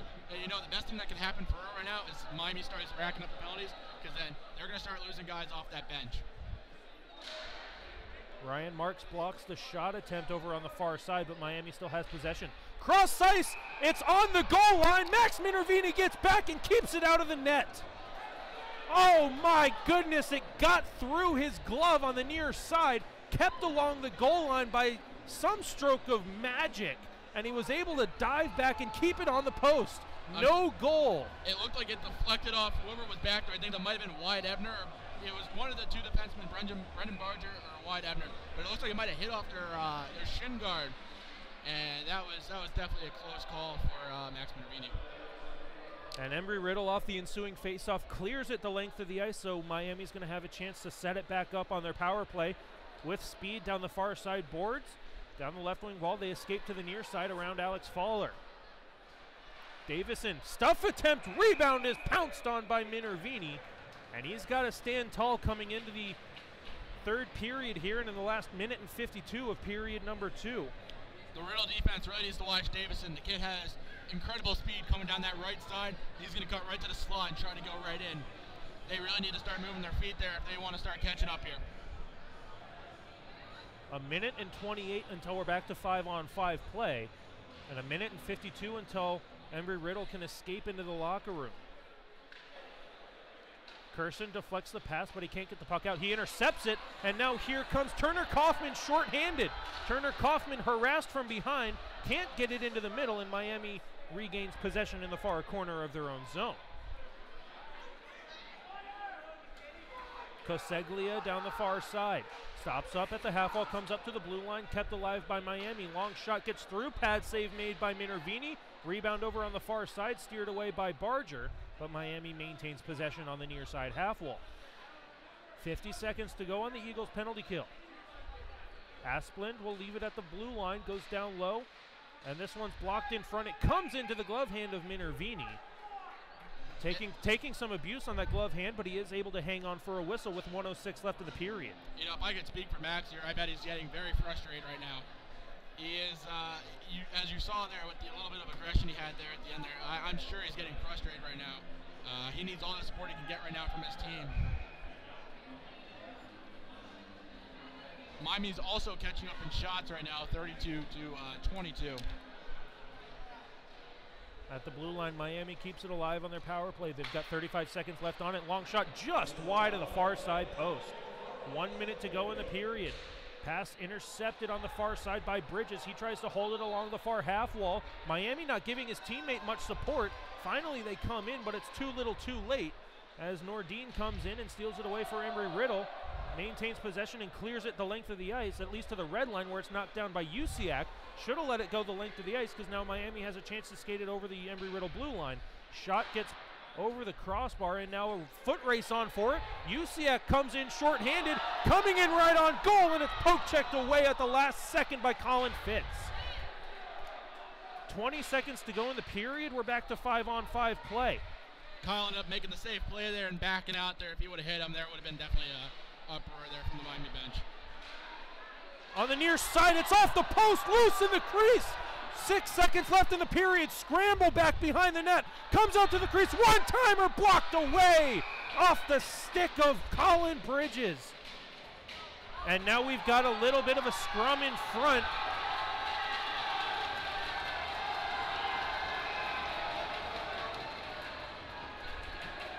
Referees separate everyone there. I don't see any penalty signals coming from them with 0.6 seconds left in period number 2. Embry-Riddle with a good penalty kill and a late push here in the period. But with 2 goals in the first period and matching Embry-Riddle's 1 goal here in the second period, Miami's going to go into the second intermission leading by a score of 3-1 with pretty much a stranglehold on this game by the way Embry-Riddle's been playing, unless they can have a major shift in momentum and the way they've been playing coming into the third period. Expect a shot off the face-off here by Nordin. Right-handed shot on the right side circle. 0.6 left here. Referees trying to keep players away from each other on the wing. Shot by Nordin comes in, one-timer, and it goes just over the net. And time expires on period 2.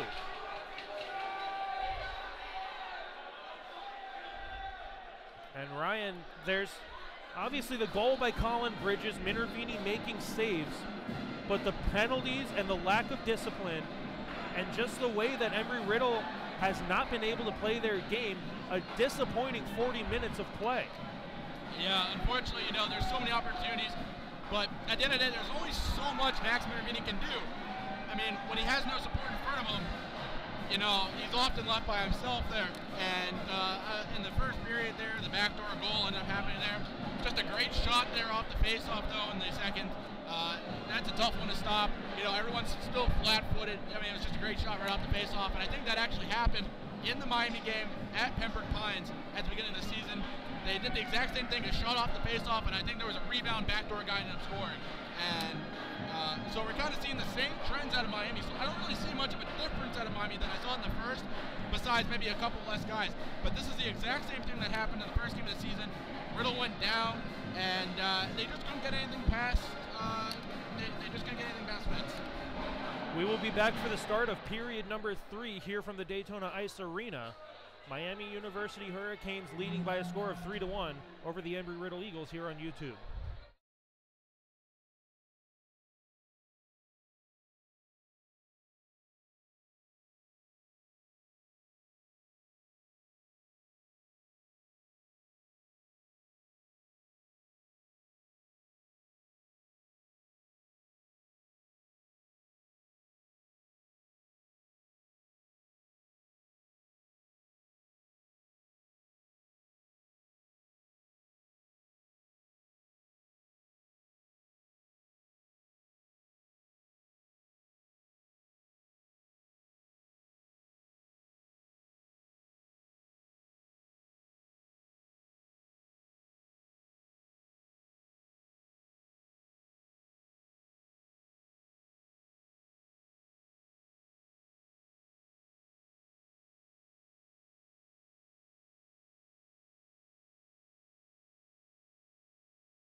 Welcome back, ladies and gentlemen, live inside the Daytona Ice Arena as we are set for period number 3 between the visiting Miami University Hurricanes and the hometown Embry-Riddle Eagles.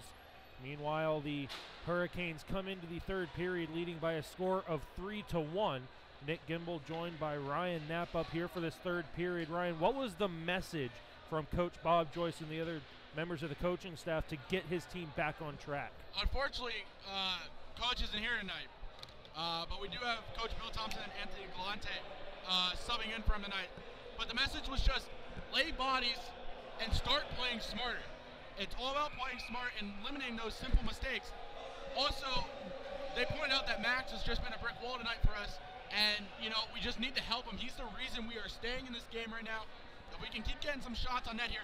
I mean, in the last 10 minutes, Riddle only had 4 shots. When I looked at the clock at 10 minutes, shots were 30-18. In the last 10 minutes, Miami has been able to put just under 20 shots on. Riddle only 4. Get pucks deep, get shots going, and just like Coach Bob Joyce says, get pucks deep. Shots 34-33 in favor of Embry-Riddle, but the Eagles come into this third period trailing 3-1. Embry-Riddle with that full bench, that full 20-man roster, just being outskated and outmanned by a 10-man roster. There's only 5 players on the bench for Miami this game. And this one, saved by Max Minervini, point blank. That's what I'm talking about right there. Minervini is doing all he can right now to keep his team in the game here. Ryan Marks migrates to the far side corner, up to the blue line. One-timer pad save, and the rebound comes back behind the net. At the blue line, it's kept in at the blue line, but it does not stay in play off the stick of Wyatt Ebner. That was an incredible save by Minervini to keep his team in this. This game could have been easily a 4-1 game here, just under 30 seconds in, or over 30 seconds. Faceoff will stay in front of the Miami bench in the neutral zone. Under possession for Brendan Barger. It comes right into the glove hand of Colin Fitz, and he leaves it for his defenseman, and Miami begins their breakout, but they'll only get to the blue line before Barger sends it right back into Miami territory. 19-12 left in period 3. It's a 3-1 lead for Miami. Eagles keep it in at the blue line. Nordin sends it back to the blue line for Ebner, but he was harassed by 2 green jerseys. Embry-Riddle in their home white uniforms with the blue trim on the shoulders and the golden blue trim on the waist, elbows, and socks. Miami in their road green uniforms with the orange and white trim along the chest, elbow, pants, and socks. Miami moving right to left across your computer screen here for period number 3. Embry-Riddle moving left to right. And that left to right movement ended up in the glove hand of Colin Fitz for a whistle with 18:44 left in period 3. You know, the big problem with Embry-Riddle in that second period, penalties. Penalties were absolutely incredible for Riddle and in a negative way.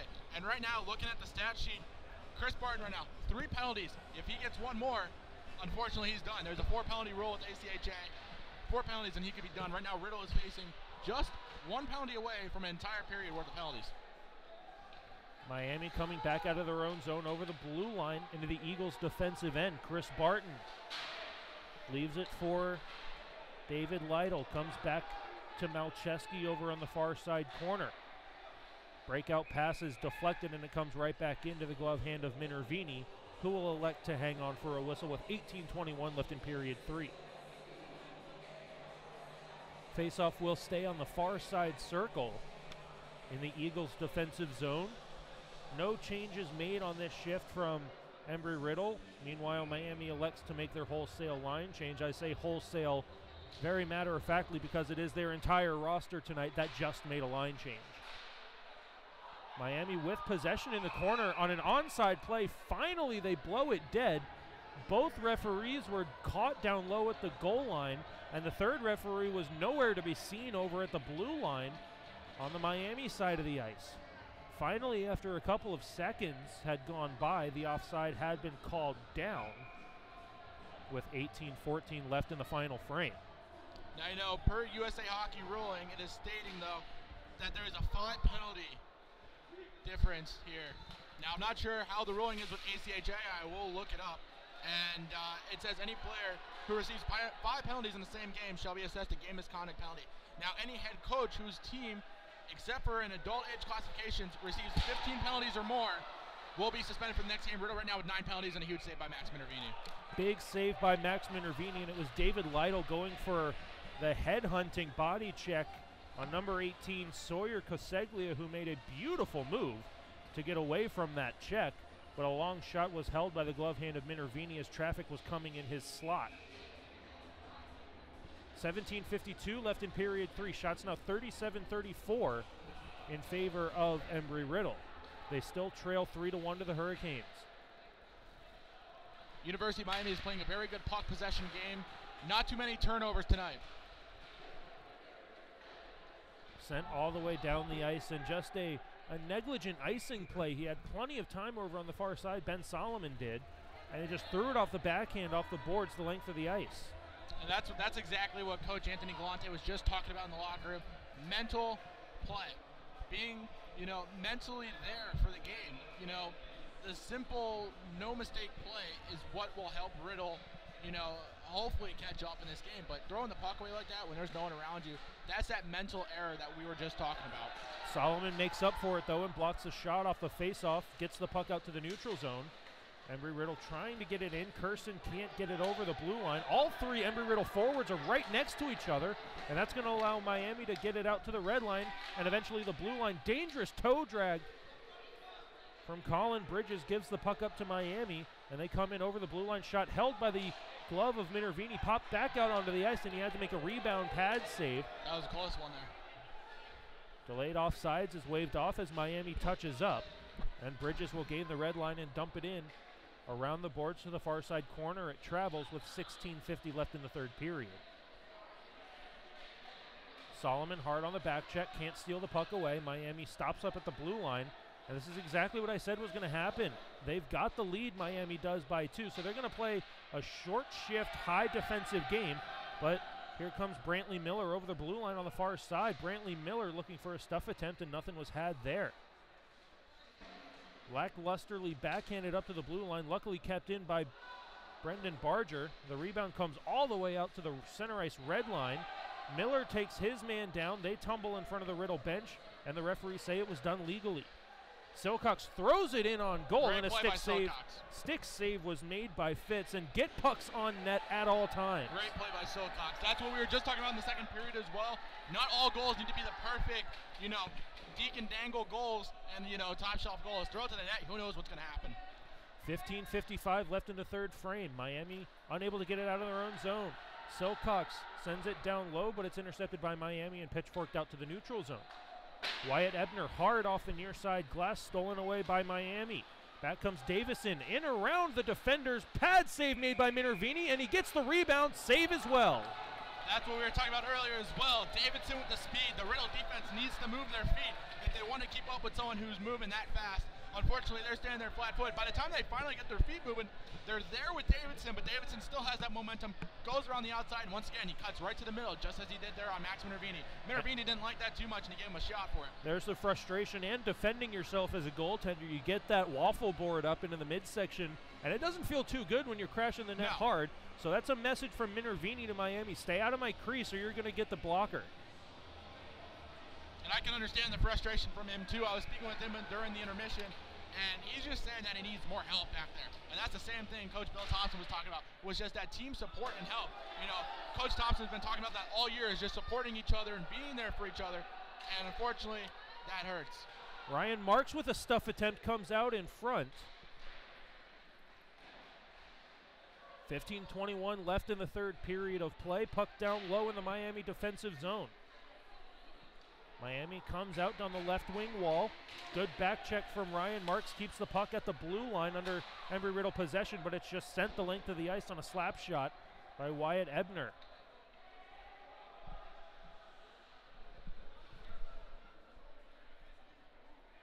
Embry-Riddle is on the penalty kill after that previous play, so that's why there was no icing on that call. Meanwhile, Brendan Barger will send it out to the neutral zone. Sent right back in. Delayed offsides is waved off, as so is the icing. Minervini out of his net to play the puck.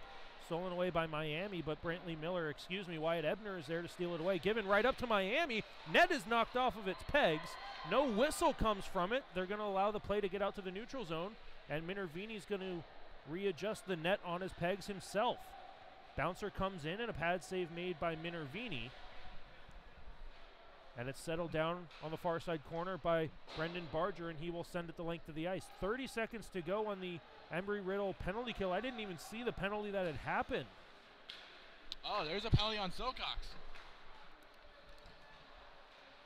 Good play, and a better save was made by Minervini, and now as the net does come off of its pegs, the whistle will be blown.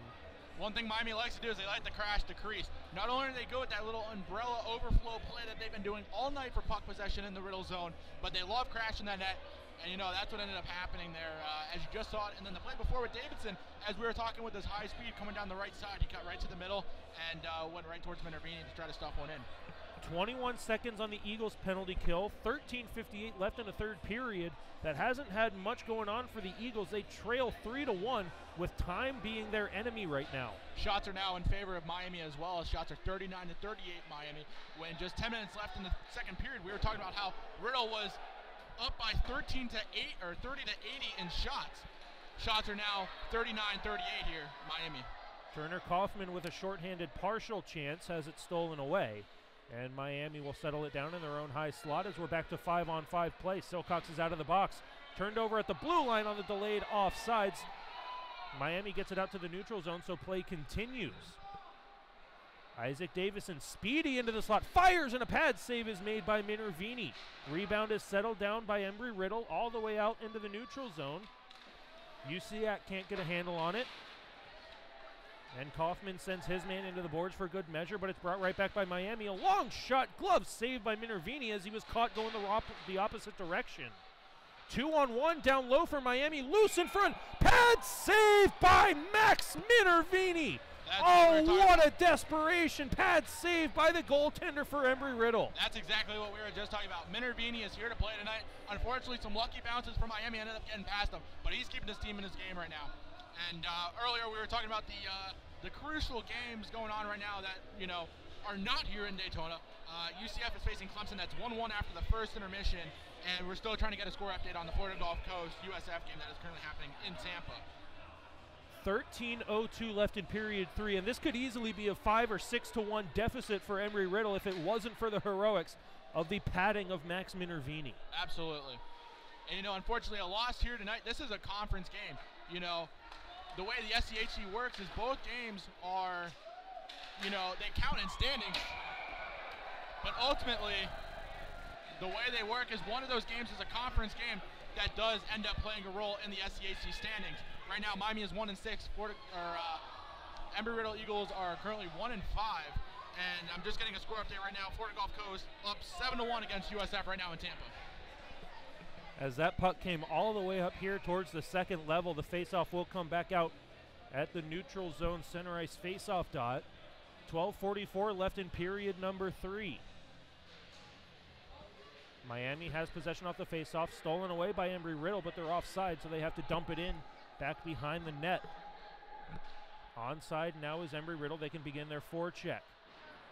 Sakala unable to hold onto the puck in the corner, and it's thrown off the side of the helmet of Jeremy Curson, and it comes back into the zone. Curson down the right wing wall, a backhander glove save made by Colin Fitz, and that's the first bit of action we've seen in the Miami end in quite some time. The ice looks pretty clean on that side, unfortunately. Brings the clock down to 12:18, a quick moving clock on the third period. Time is now the enemy of Embry-Riddle. They have to get one here in the next couple of minutes. They've got to take the wind out of the sails of Miami so they can have pressure going into the latter half of the third period. Unfortunately, Riddle's lost a little bit of their crowd here tonight, but those that are still here are giving it our all right now to help support the Eagles. Brendan Barger had to retreat out of the blue line and hang on to it at the red line before dumping it in on the delayed offside, so Miami has possession in their own zone. Their defenseman will just play catch in their own zone, finally taking ice that's given to them. They move it to the near side for Gorelkin. His shot gets blocked by Barger again. That's the third blocked shot that has dropped him to his knees, but 2 out of 3 times he's able to get back up before play is stopped. And this one will be stopped for a puck that goes up into the netting. But as I was talking earlier in the game, that's why he wears the C. That's why he is the captain. Blocking shots, getting the job done in front, always getting back up to support his team. 11:46 left in period 3. Face-off in the Embry-Riddle defensive zone on the far side circle. Alex Fowler migrating to the right wing circle, looking for a stretch pass. Stolen away by Miami. Turnaround shot off the post. Turnaround shot wide of the near side. Miami was 2 inches away from getting a 4-1 lead. Ryan Marks has the puck for Embry-Riddle. Skating out of his own zone, gaining speed down the right wing wall. Comes into the circle. Couldn't get a shot off before it rolled off his stick. Has to hang on to it up at the blue line for Malcheski. Sends it back down low for Nordin. Nordin out of the far side corner. Cycles back. He's got no help, and a hooking penalty is coming to Miami. That'll be a power play here for Embry-Riddle here as Minervini goes to the bench. UCAC now going to come out here as a 6-man. 6-on-5 man advantage on the delayed penalty with 11 minutes left to go in the game, and it goes to waste. The 6-on-5 does, as Miami will touch the puck up on the turnover. So with 11:02 left in the period and in the game, Embry-Riddle's going to have their best chance to get back within 1.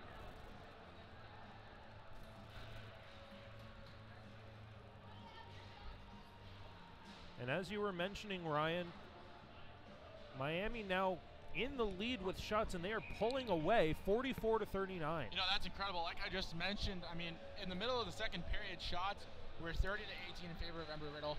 You look at it now, Embry-Riddle hasn't moved much. Only 9 shots here in the third period. Long shot into the glove hand of Fitz, who will hang on for a whistle. No rebound given up. That's 9 seconds gone off the Embry-Riddle power play. Shots now 44-40 in favor of Miami. Miami, with the 10 guys they have, are just peppering Max Minervini, who's been able to make those big saves for his team and keep it at 3-1. I mean, there's not much you can do, really. And that just shows how competitive this conference is. Miami right next to Embry-Riddle in the standings as this shot comes into the glove hand of Fitz with no traffic in front on the shot from Barger. Only a 10-man roster tonight for Miami. I'm scared to see what they can do with a full roster when they play this well. And they're towards the bottom of the standings. They're in last. They're in last. That shows how competitive this division is. You have to bring your A game every single night, no matter if there's 10 players or 20 players on the opposition. Unfortunately, in the last couple games, Embry-Riddle hasn't been able to do that. They lost to University of Tampa, who is currently second in the conference. And, you know, it's not for a lack of effort. Riddle is trying their hardest here. It's just the mental game we were talking about. Penalties end up killing the Riddle offense and defense, and that goes in. Long shot from the blue line goes in, and it's Wyatt Ebner brings the Eagles back within 1. That's what they need. They need those shots, and like we just mentioned, it doesn't have to be the pretty shots. That was just a shot from the point by Wyatt Ebner, and it goes in.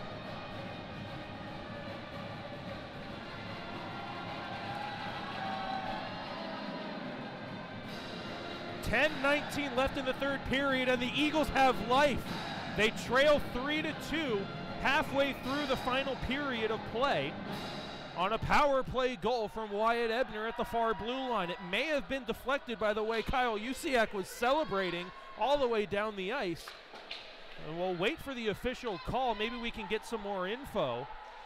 But nonetheless, the Eagles are going to take it no matter who scores it. And it is a 3-2 lead now for Miami. If that was the case, that's 2 goals from the Embry-Riddle defense tonight. Icing is waved off. Ryan Marks with a hard forecheck, but he can't stop Miami on the breakout as the puck gets out to the blue line and eventually the neutral zone. Nordin moving with speed. Good back check from Nordin, but a stretch pass is intercepted by Miami and sent back all the way around to the near side half wall for Wyatt Ebner. Ebner on the near side corner gets it out to the neutral zone, but the only players there are wearing green jerseys, and Miami sets up in the neutral zone. Off the near side boards on the spin move, comes all the way back under possession for Brantley Miller. Settled down by Ryan Marks. Knocked away from him, and Brantley Miller comes right back. Again, one too many moves, and a 4-on-1 for Miami. Back over on the far side, one-timer, and they score. Isaac Davidson on the back door on another turnover, 2 turnovers in a row at your own blue line trying to do toe drags, and a 4-on-1 back the other way. Well, what can you do when you make careless stick moves like that you know are not going to work when you're the last man back? You know, like, I don't know how many more times I can say it. It's the mental game that is right now hurting Embry-Riddle. And, you know, we saw it in the first period. Careless play at the blue line, comes back for a 3-on-0 on Minervini. There was just nothing else they could have done. I never got the official score or the official results there of that goal by Embry-Riddle, but we do believe it was Wyatt Ebner. But once again, Davison, we just talked about, he's going to find those sneaky spots. He's going to use his speed to get there. And unfortunately, it comes back to bite Embry-Riddle, and they're back down by 2 again. 9:07 left in the third period. 4-2 lead for Miami. Not much time either. 5-on-5 play, under halfway. Under half left in this period. Faceoff has come all the way into the Embry-Riddle defensive zone after Miami dumped it in off the near side boards and Minervini covered it up on the carom off the boards. Long shot gets through everybody, but it was well wide of the net. Brantley Miller's taken down, and there's another power play coming to Embry-Riddle. Minervini comes to the bench, but not before Miami gains possession for a whistle. Another move there by Carson. He tried to go right between his legs. One of those, you just got to get a pass to someone who's open. 8:55 left in period 3. They scored on their last power play to get within 1. Let's see if they can do it again. The crowd's still very much alive, still very much wanting to get Embry-Riddle back in this game. Still plenty of time, but as you said, not a lot of time, but just enough time that if they can get 1, they can supply the pressure and get back tied in this game. You know, if they can get 1 back, that's great, but they got to keep the puck out of the back of their net. You know, they get 1 back, and then ultimately Miami puts 1 in the back. One thing I've seen very impressively by the Embry-Riddle Eagles tonight, the contact is there. The body contact's there. The shots on net have been there. I mean, 46 to 43. 43 shots in a game, that's you know, That's credit to the Miami goaltending. Yeah. Definitely getting the use out of the mileage from Miami to Daytona down I-95, but at some point you just got to get some traffic in front. And that was a good shot from Brendan Barger for a tip in front by Ryan Marks, but it just went over his stick at the last second, and the rebound gets all the way down where Minervini sets up behind the Eagles net for Barger. Brendan Barger coming straight down the center of the ice over the blue line, comes down the right wing wall now into the offensive zone. All the way into the corner, cycles back to the far side for Alex Fowler. Or excuse me, that's Nordin. He fires one, rebound is up high, and Fowler couldn't get it out of the air. No high sticking play, the play continues. Unfortunately, I think if he would have got that, it was just a little over the crossbar there. That would not have gone in, unfortunately, but still a great effort there, though, by Alex Fowler. As the Riddle power play is definitely applying the pressure. They're keeping the puck in the zone. Marks is moving really well. He's looking for the open man, but the Riddle offense can't catch a break right now. Kept alive nicely on the stick of Barger. He fires a shot that goes into the midsection of Colin Fitz. And the top power play unit just can't find enough of an opening to get it past Colin Fitz.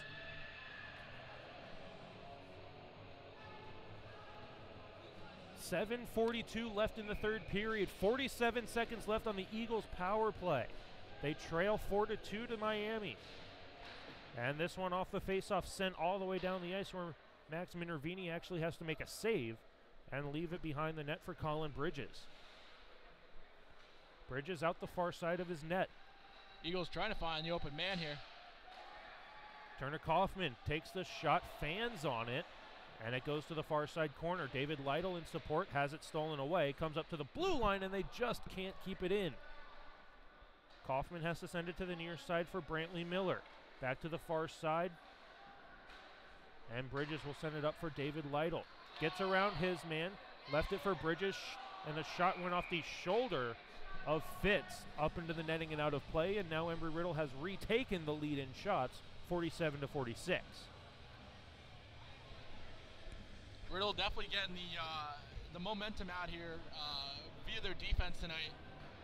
In the case of shots, the shots Riddle is applying tonight are really good. Both of their goals are now coming, one from Bridges and the other one coming from Wyatt Ebner here in the third period to give Riddle at least one more goal here. And we are back to 5-on-5 play, but a 3-on-1 down low for Embry Riddle. A backhander goes wide of the far side post. He had a man wide open on the far side post, and he elected to go for the backhand shot that missed the net. Kyle Usiak with a strong back check forces the shot from the blue line right into the midsection of Minervini, and he does not give up a rebound, elects to hold on for a whistle with 6:36 left in the third period. We're following the other games very closely that are happening here. The team right in front of Riddle right now, UCF, currently playing Clemson. The game's 2-2 tied here. 16:01 left in the second period, and then we're also following 1 and 3 playing each other right now in the USF Bulls and Florida Gulf Coast Eagles in Tampa right now. That game is still 7-1 at the end of the second period. Huge collision over on the far side. Solomon's knocked down on the second collision. Embry Riddle with a chance to clear. They get it up to the blue line and into the neutral zone. Solomon with a good pressure gets it at the red line down low into the near corner. Backhanded up to the blue line, and it gets out past Chris Barton. Solomon had the speed going into the corner there. Fortunately, just it's the mental errors, unfortunately, and Barton's lucky there wasn't a call there. Back door wide open now for Miami. Miami with possession in the offensive zone. Malcheski steals the puck away for the Eagles. He'll throw it off the glass and out into the neutral zone. Nice safe play. Get it out of your zone rather than causing a turnover trying to make move after move. Chris Barton's got to be careful, as now we've got a tie-up right here in front of us. Everybody separates and play continues in the Miami defensive zone. 5.5 to go in the third period. Eagles down by 2. That's one thing Coach Bob Joyce preaches all the time. If you can get the puck off the glass and out, he'd rather them go the other way. We can get a change and get some fresh legs out here. Dumped in, no icing, into the Eagles defensive zone. Turned over, miscommunication, and Miami has it. Long shot comes to the near side, and a rolling shot. He couldn't get good wood on it. Was Ethan Gorelkin. Saucer pass comes to the near side corner. Davison reverses back down low for Barton. Barton intercepts and sends it to the far side for Ben Solomon. Fans on it, and it brings it near side for Brendan Barger. Barger up the near side, and the Eagles get it out in Silcox. Silcox turns it over at the far blue line, and Miami brings it right back into the Eagles' half of the ice. Eagles look tired, unfortunately. This line's been out here for a while. Defense was just able to get the change, but the forwards haven't been able to yet. Wyatt Ebner reverses back for Brendan Barger, and now this might be the chance for the forwards to change, but they're going to join the rush instead. Brendan Barger leaves it for Alec Bishkoff. Fans on the pass down low, finally gets it down low for Barger. In front for Silcox, and it went through him. Now time definitely becoming a factor. 4:12 left in the game. Eagles trail 4-2. That was a good cover by Bischoff to cover up Barger, who went low there. He stepped back and allowed for it to be a pretty easy play. And a big contact, though, between Shepard and Silcox there. They kind of ran each other at the top of the blue line there. Long shot goes off the outside of the net in the Eagles offensive zone off the stick of Brendan Barger. Silcox got to be careful not to take a penalty because you're going for the hit instead of the puck. You're still in this game if you can keep your head about yourself. 3 minutes and 40 seconds to go, so every second counts. Thrown off the leg of the official. That will allow Brendan Barger to settle it down to the near side for Alex Faller. But a lackadaisical high saucer pass almost turned over by Alex Faller on the bounce off the boards. Faller gets it into the offensive zone, but it's brought right back out by Miami. Faller's been playing very good tonight. He's been able to catch those, he's been able to catch those wild passes, control it, get the puck deep, and it ends up going in this to one's the Miami zone. Thrown up into the ceiling and out of play. 3 minutes and 10 seconds left in period number 3, and we have a timeout called by Embry Riddle. And we'll see if Max Minervini stays on the bench, because the faceoff will stay in the Miami defensive zone because it was sent up into the ceiling from the Miami end. And you've got just under 4 minutes left in this game. You're down by 2. What has to be the key factor here to get things going, to give yourself even the slightest chance? I think right now, if Riddle wants a shot here, they need to work on that puck possession. The puck possession tonight has just been so all over the place between, the saucer passes and trying to be fancy and then passes way in front, behind. If we can control the puck, and be able to get in their zone, Minervini has a chance to go to the bench, get 6 guys out here. You have Noradine, who's has a fantastic shot. They can find him. He can get one to the back of the net and allow for Riddle to go up here and make it a 1-goal game. They also have Marks and Fowler. They've moved Noradine up to the front, and it looks like we have Brantley Miller and Colin Bridges back on defense. So a great line for the Embry-Riddle Eagles right now to try to get back in this game with 3:10 left. We'll watch Minervini to see if he goes or not. Minervini stays in the net. 3 minutes and 5 seconds left in the game, and the puck does come out to the neutral zone. Eagles trail by 2. You were talking earlier about the defensive play by Miami, and if they were going to start playing very defensively here towards the end of the game, they're getting tired. They're just trying to get the puck out. They are trying to get the puck going the other way, kill some time. Riddle has the time to come back in, but Miami's playing such a great trap that Riddle's having a hard time trying to fight against it. Face off on the near side circle. Ryan Marks trying to win it for the Eagles. 50-50 battle is going to be won by Miami, and they get it out to the neutral zone again. Sent back in on the delayed offsides, and Miami brings it back the length of the ice. No icing. They're going to say it deflected. Play continues back behind the net. Colin Bridges with a good escape out the far side of the net. We'll see if Minervini comes to the bench. Bridges dumps it into the near side corner. He's looking. He's at the top of his crease. He's starting to look. I think he's looking for the call by either Coach Bill Thompson or Anthony Galante to see if he can come or not and see if we can get a 6th guy out there. If they throw a 6th guy out there, it may either be Shepard or Usiak.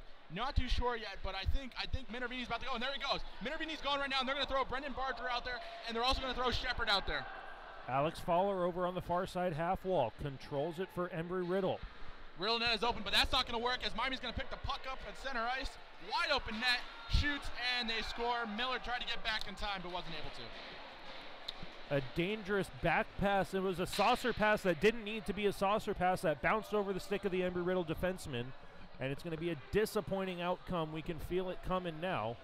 And it is going to be a 5-2 lead. Not sure why the scorekeepers put up a 3rd goal for Embry-Riddle. I mean, we'll take it any way we can get it, but it's not the official score. I'll take it. It is a 5-2 lead for Miami, a 3-goal deficit for Embry-Riddle with 2:02 left in the 3rd period. And give credit where credit's due. Miami came into this match knowing how many players they had. They knew they had the right players, apparently. Yeah. And they're still not done. They want more. 3-on-2 back the other way, and a stick save had to be made by Minervini. Kyle Usiak trying to gain the Miami zone, fails to do so. And a good step up from Brendan Barger. But he can't keep the puck out of the zone forever as we have 1:35 left in this game. Wyatt Ebner.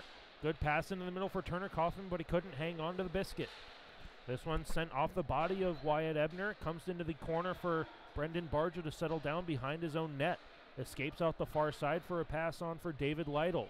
At the red line, he'll one-hand it into the Miami defensive zone where the Miami defenders play catch and just pitch it out into the neutral zone.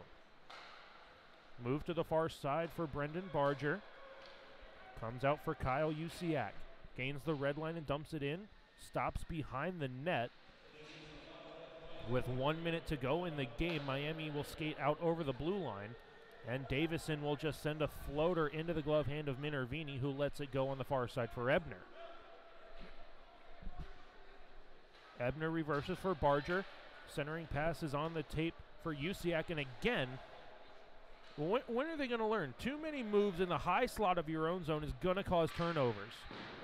Unfortunately, I don't know. I mean, if there's one thing that needs to be fixed for tomorrow's 4 o'clock matchup, it's the mistakes. It's the mental errors, the small mental errors. Like we talked about earlier, I mean, hockey's a basic game. It's a simple geometry game. You know, we have a bunch of math majors here at Riddle. It's a simple geometry game. If you can play it simply and reduce the errors, there's no reason that you should have 52 shots and only get 2 goals. It's just great. I mean, it's great performance there by Colin Fitz and net for Miami. And Riddle's going to have to come ready for tomorrow night. Not only just because from a record standpoint, I mean, it affects their standing in ACHA South Division, but it looks like Lytle's going to go to the box again. But not only do both of these games impact their standing in the ACHA South Division, but tonight's game will impact their SCHC standing and affect their shot at postseason hockey. And once again, I got to refer to my penalty timekeeper over here. How many penalty minutes is that? 16 seconds to go in the game. This has got to be the final count, you would think, for how many penalty minutes? Just over a period of penalties, 22 minutes. And you're never going to win a game when you spend an entire period and then some in the penalty box. You're just not going to win games like that. Yeah, 22 penalty minutes tonight. You know, it didn't help early. I mean, Barton had 3 penalties. Unfortunately, Silcox with 2, Lytle with 2, Fowler had 1, Barger had 1, but it was a good play, but off of a small error that was needed for that to happen. And looks like we got a little skirmish going in the corner there. A little bit of frustration out of the Eagles right now. That may have been Matt Silcox. So that might be another penalty added to the Riddle score sheet, even though the game's over. But I have a feeling this will carry over till tomorrow, and they are kicking Silcox out. I have a feeling this will carry over into tomorrow's contest. So unfortunately, that'll be the case for tomorrow. Final score here from the Daytona Ice Arena. Miami University finishing with 5 solid goals after having just 10 skaters to choose from to play this entire game. And Embry-Riddle with a disappointing effort, only getting 2 goals. They get 52 shots, but it was a disappointing effort. Lots of mental mistakes over a period in penalty minutes. And there's so many things that need to change for tomorrow, but it's all stuff that they've already fixed throughout the season. They've taken so many steps forward even from last year, even from the beginning of this year. Yeah. But they've taken so many steps back to start this second semester. It's very disappointing, and we may see a completely different roster tomorrow because of that. I have a feeling you might see a couple changes in the lineup, but I think for the most part we may see the same lineup. I know Coach Bob Joyce likes to make some changes in the lineup. So this lineup for Riddle we'll be seeing tomorrow, maybe a little different. Might take the penalties into factor, but at the same time you got to play the guys that, you know, help at the end there. But both goals tonight coming on the defensive side with Wyatt Ebner and Colin Bridges in the second period. Ebner with the shot and goal here in the third. But, you know, it wasn't for a lack of effort tonight. I mean, Riddle's main, I would say the best thing out of Riddle tonight was their hits. Unfortunately, some of the hits led to penalties, but on the other side, I got to hand it to Brendan Barger and Max Minervini. By far, Barger, three block shots, putting his body on the line to help his team. You know, that's something you need to see in this league, because guys are going to start taking shots from everywhere. You got to start blocking some shots. Minervini faced 49 shots tonight, let in 5 goals, unfortunately. But for a good 2/3 of this game, he kept his team in this game, and unfortunately, they let him down at the end. And we will be back for the 4 o'clock matchup tomorrow against these same 2 teams. And as you said, Ryan, they've got to start getting 2 points on the board in order to find their way into playoffs. But, yeah, I mean, Riddle's got to try to get in there for the playoffs. And, you know, at the end of the day, I mean, this is their first year in the SCHC. But at the same time, playoff hockey would be so sweet for this organization and how far we've came. But, yeah, tomorrow 4 o'clock, we'll be back here again. And who knows what the lineups will be for Embry-Riddle. Might see a little shakeup, but for the most part, I think Miami's going to remain the same. If Riddle wants to do anything, they got to beat down this Miami 10-man offense and get more pucks in the back of the net, because tonight, Colin Fitz was the #1 star for Miami. We thank you for joining us here on YouTube. For Ryan Knapp, I'm Nick Kimball, bringing you the play-by-play action, and we'll see you tomorrow at 4 o'clock for the matchup between Miami and Embry-Riddle.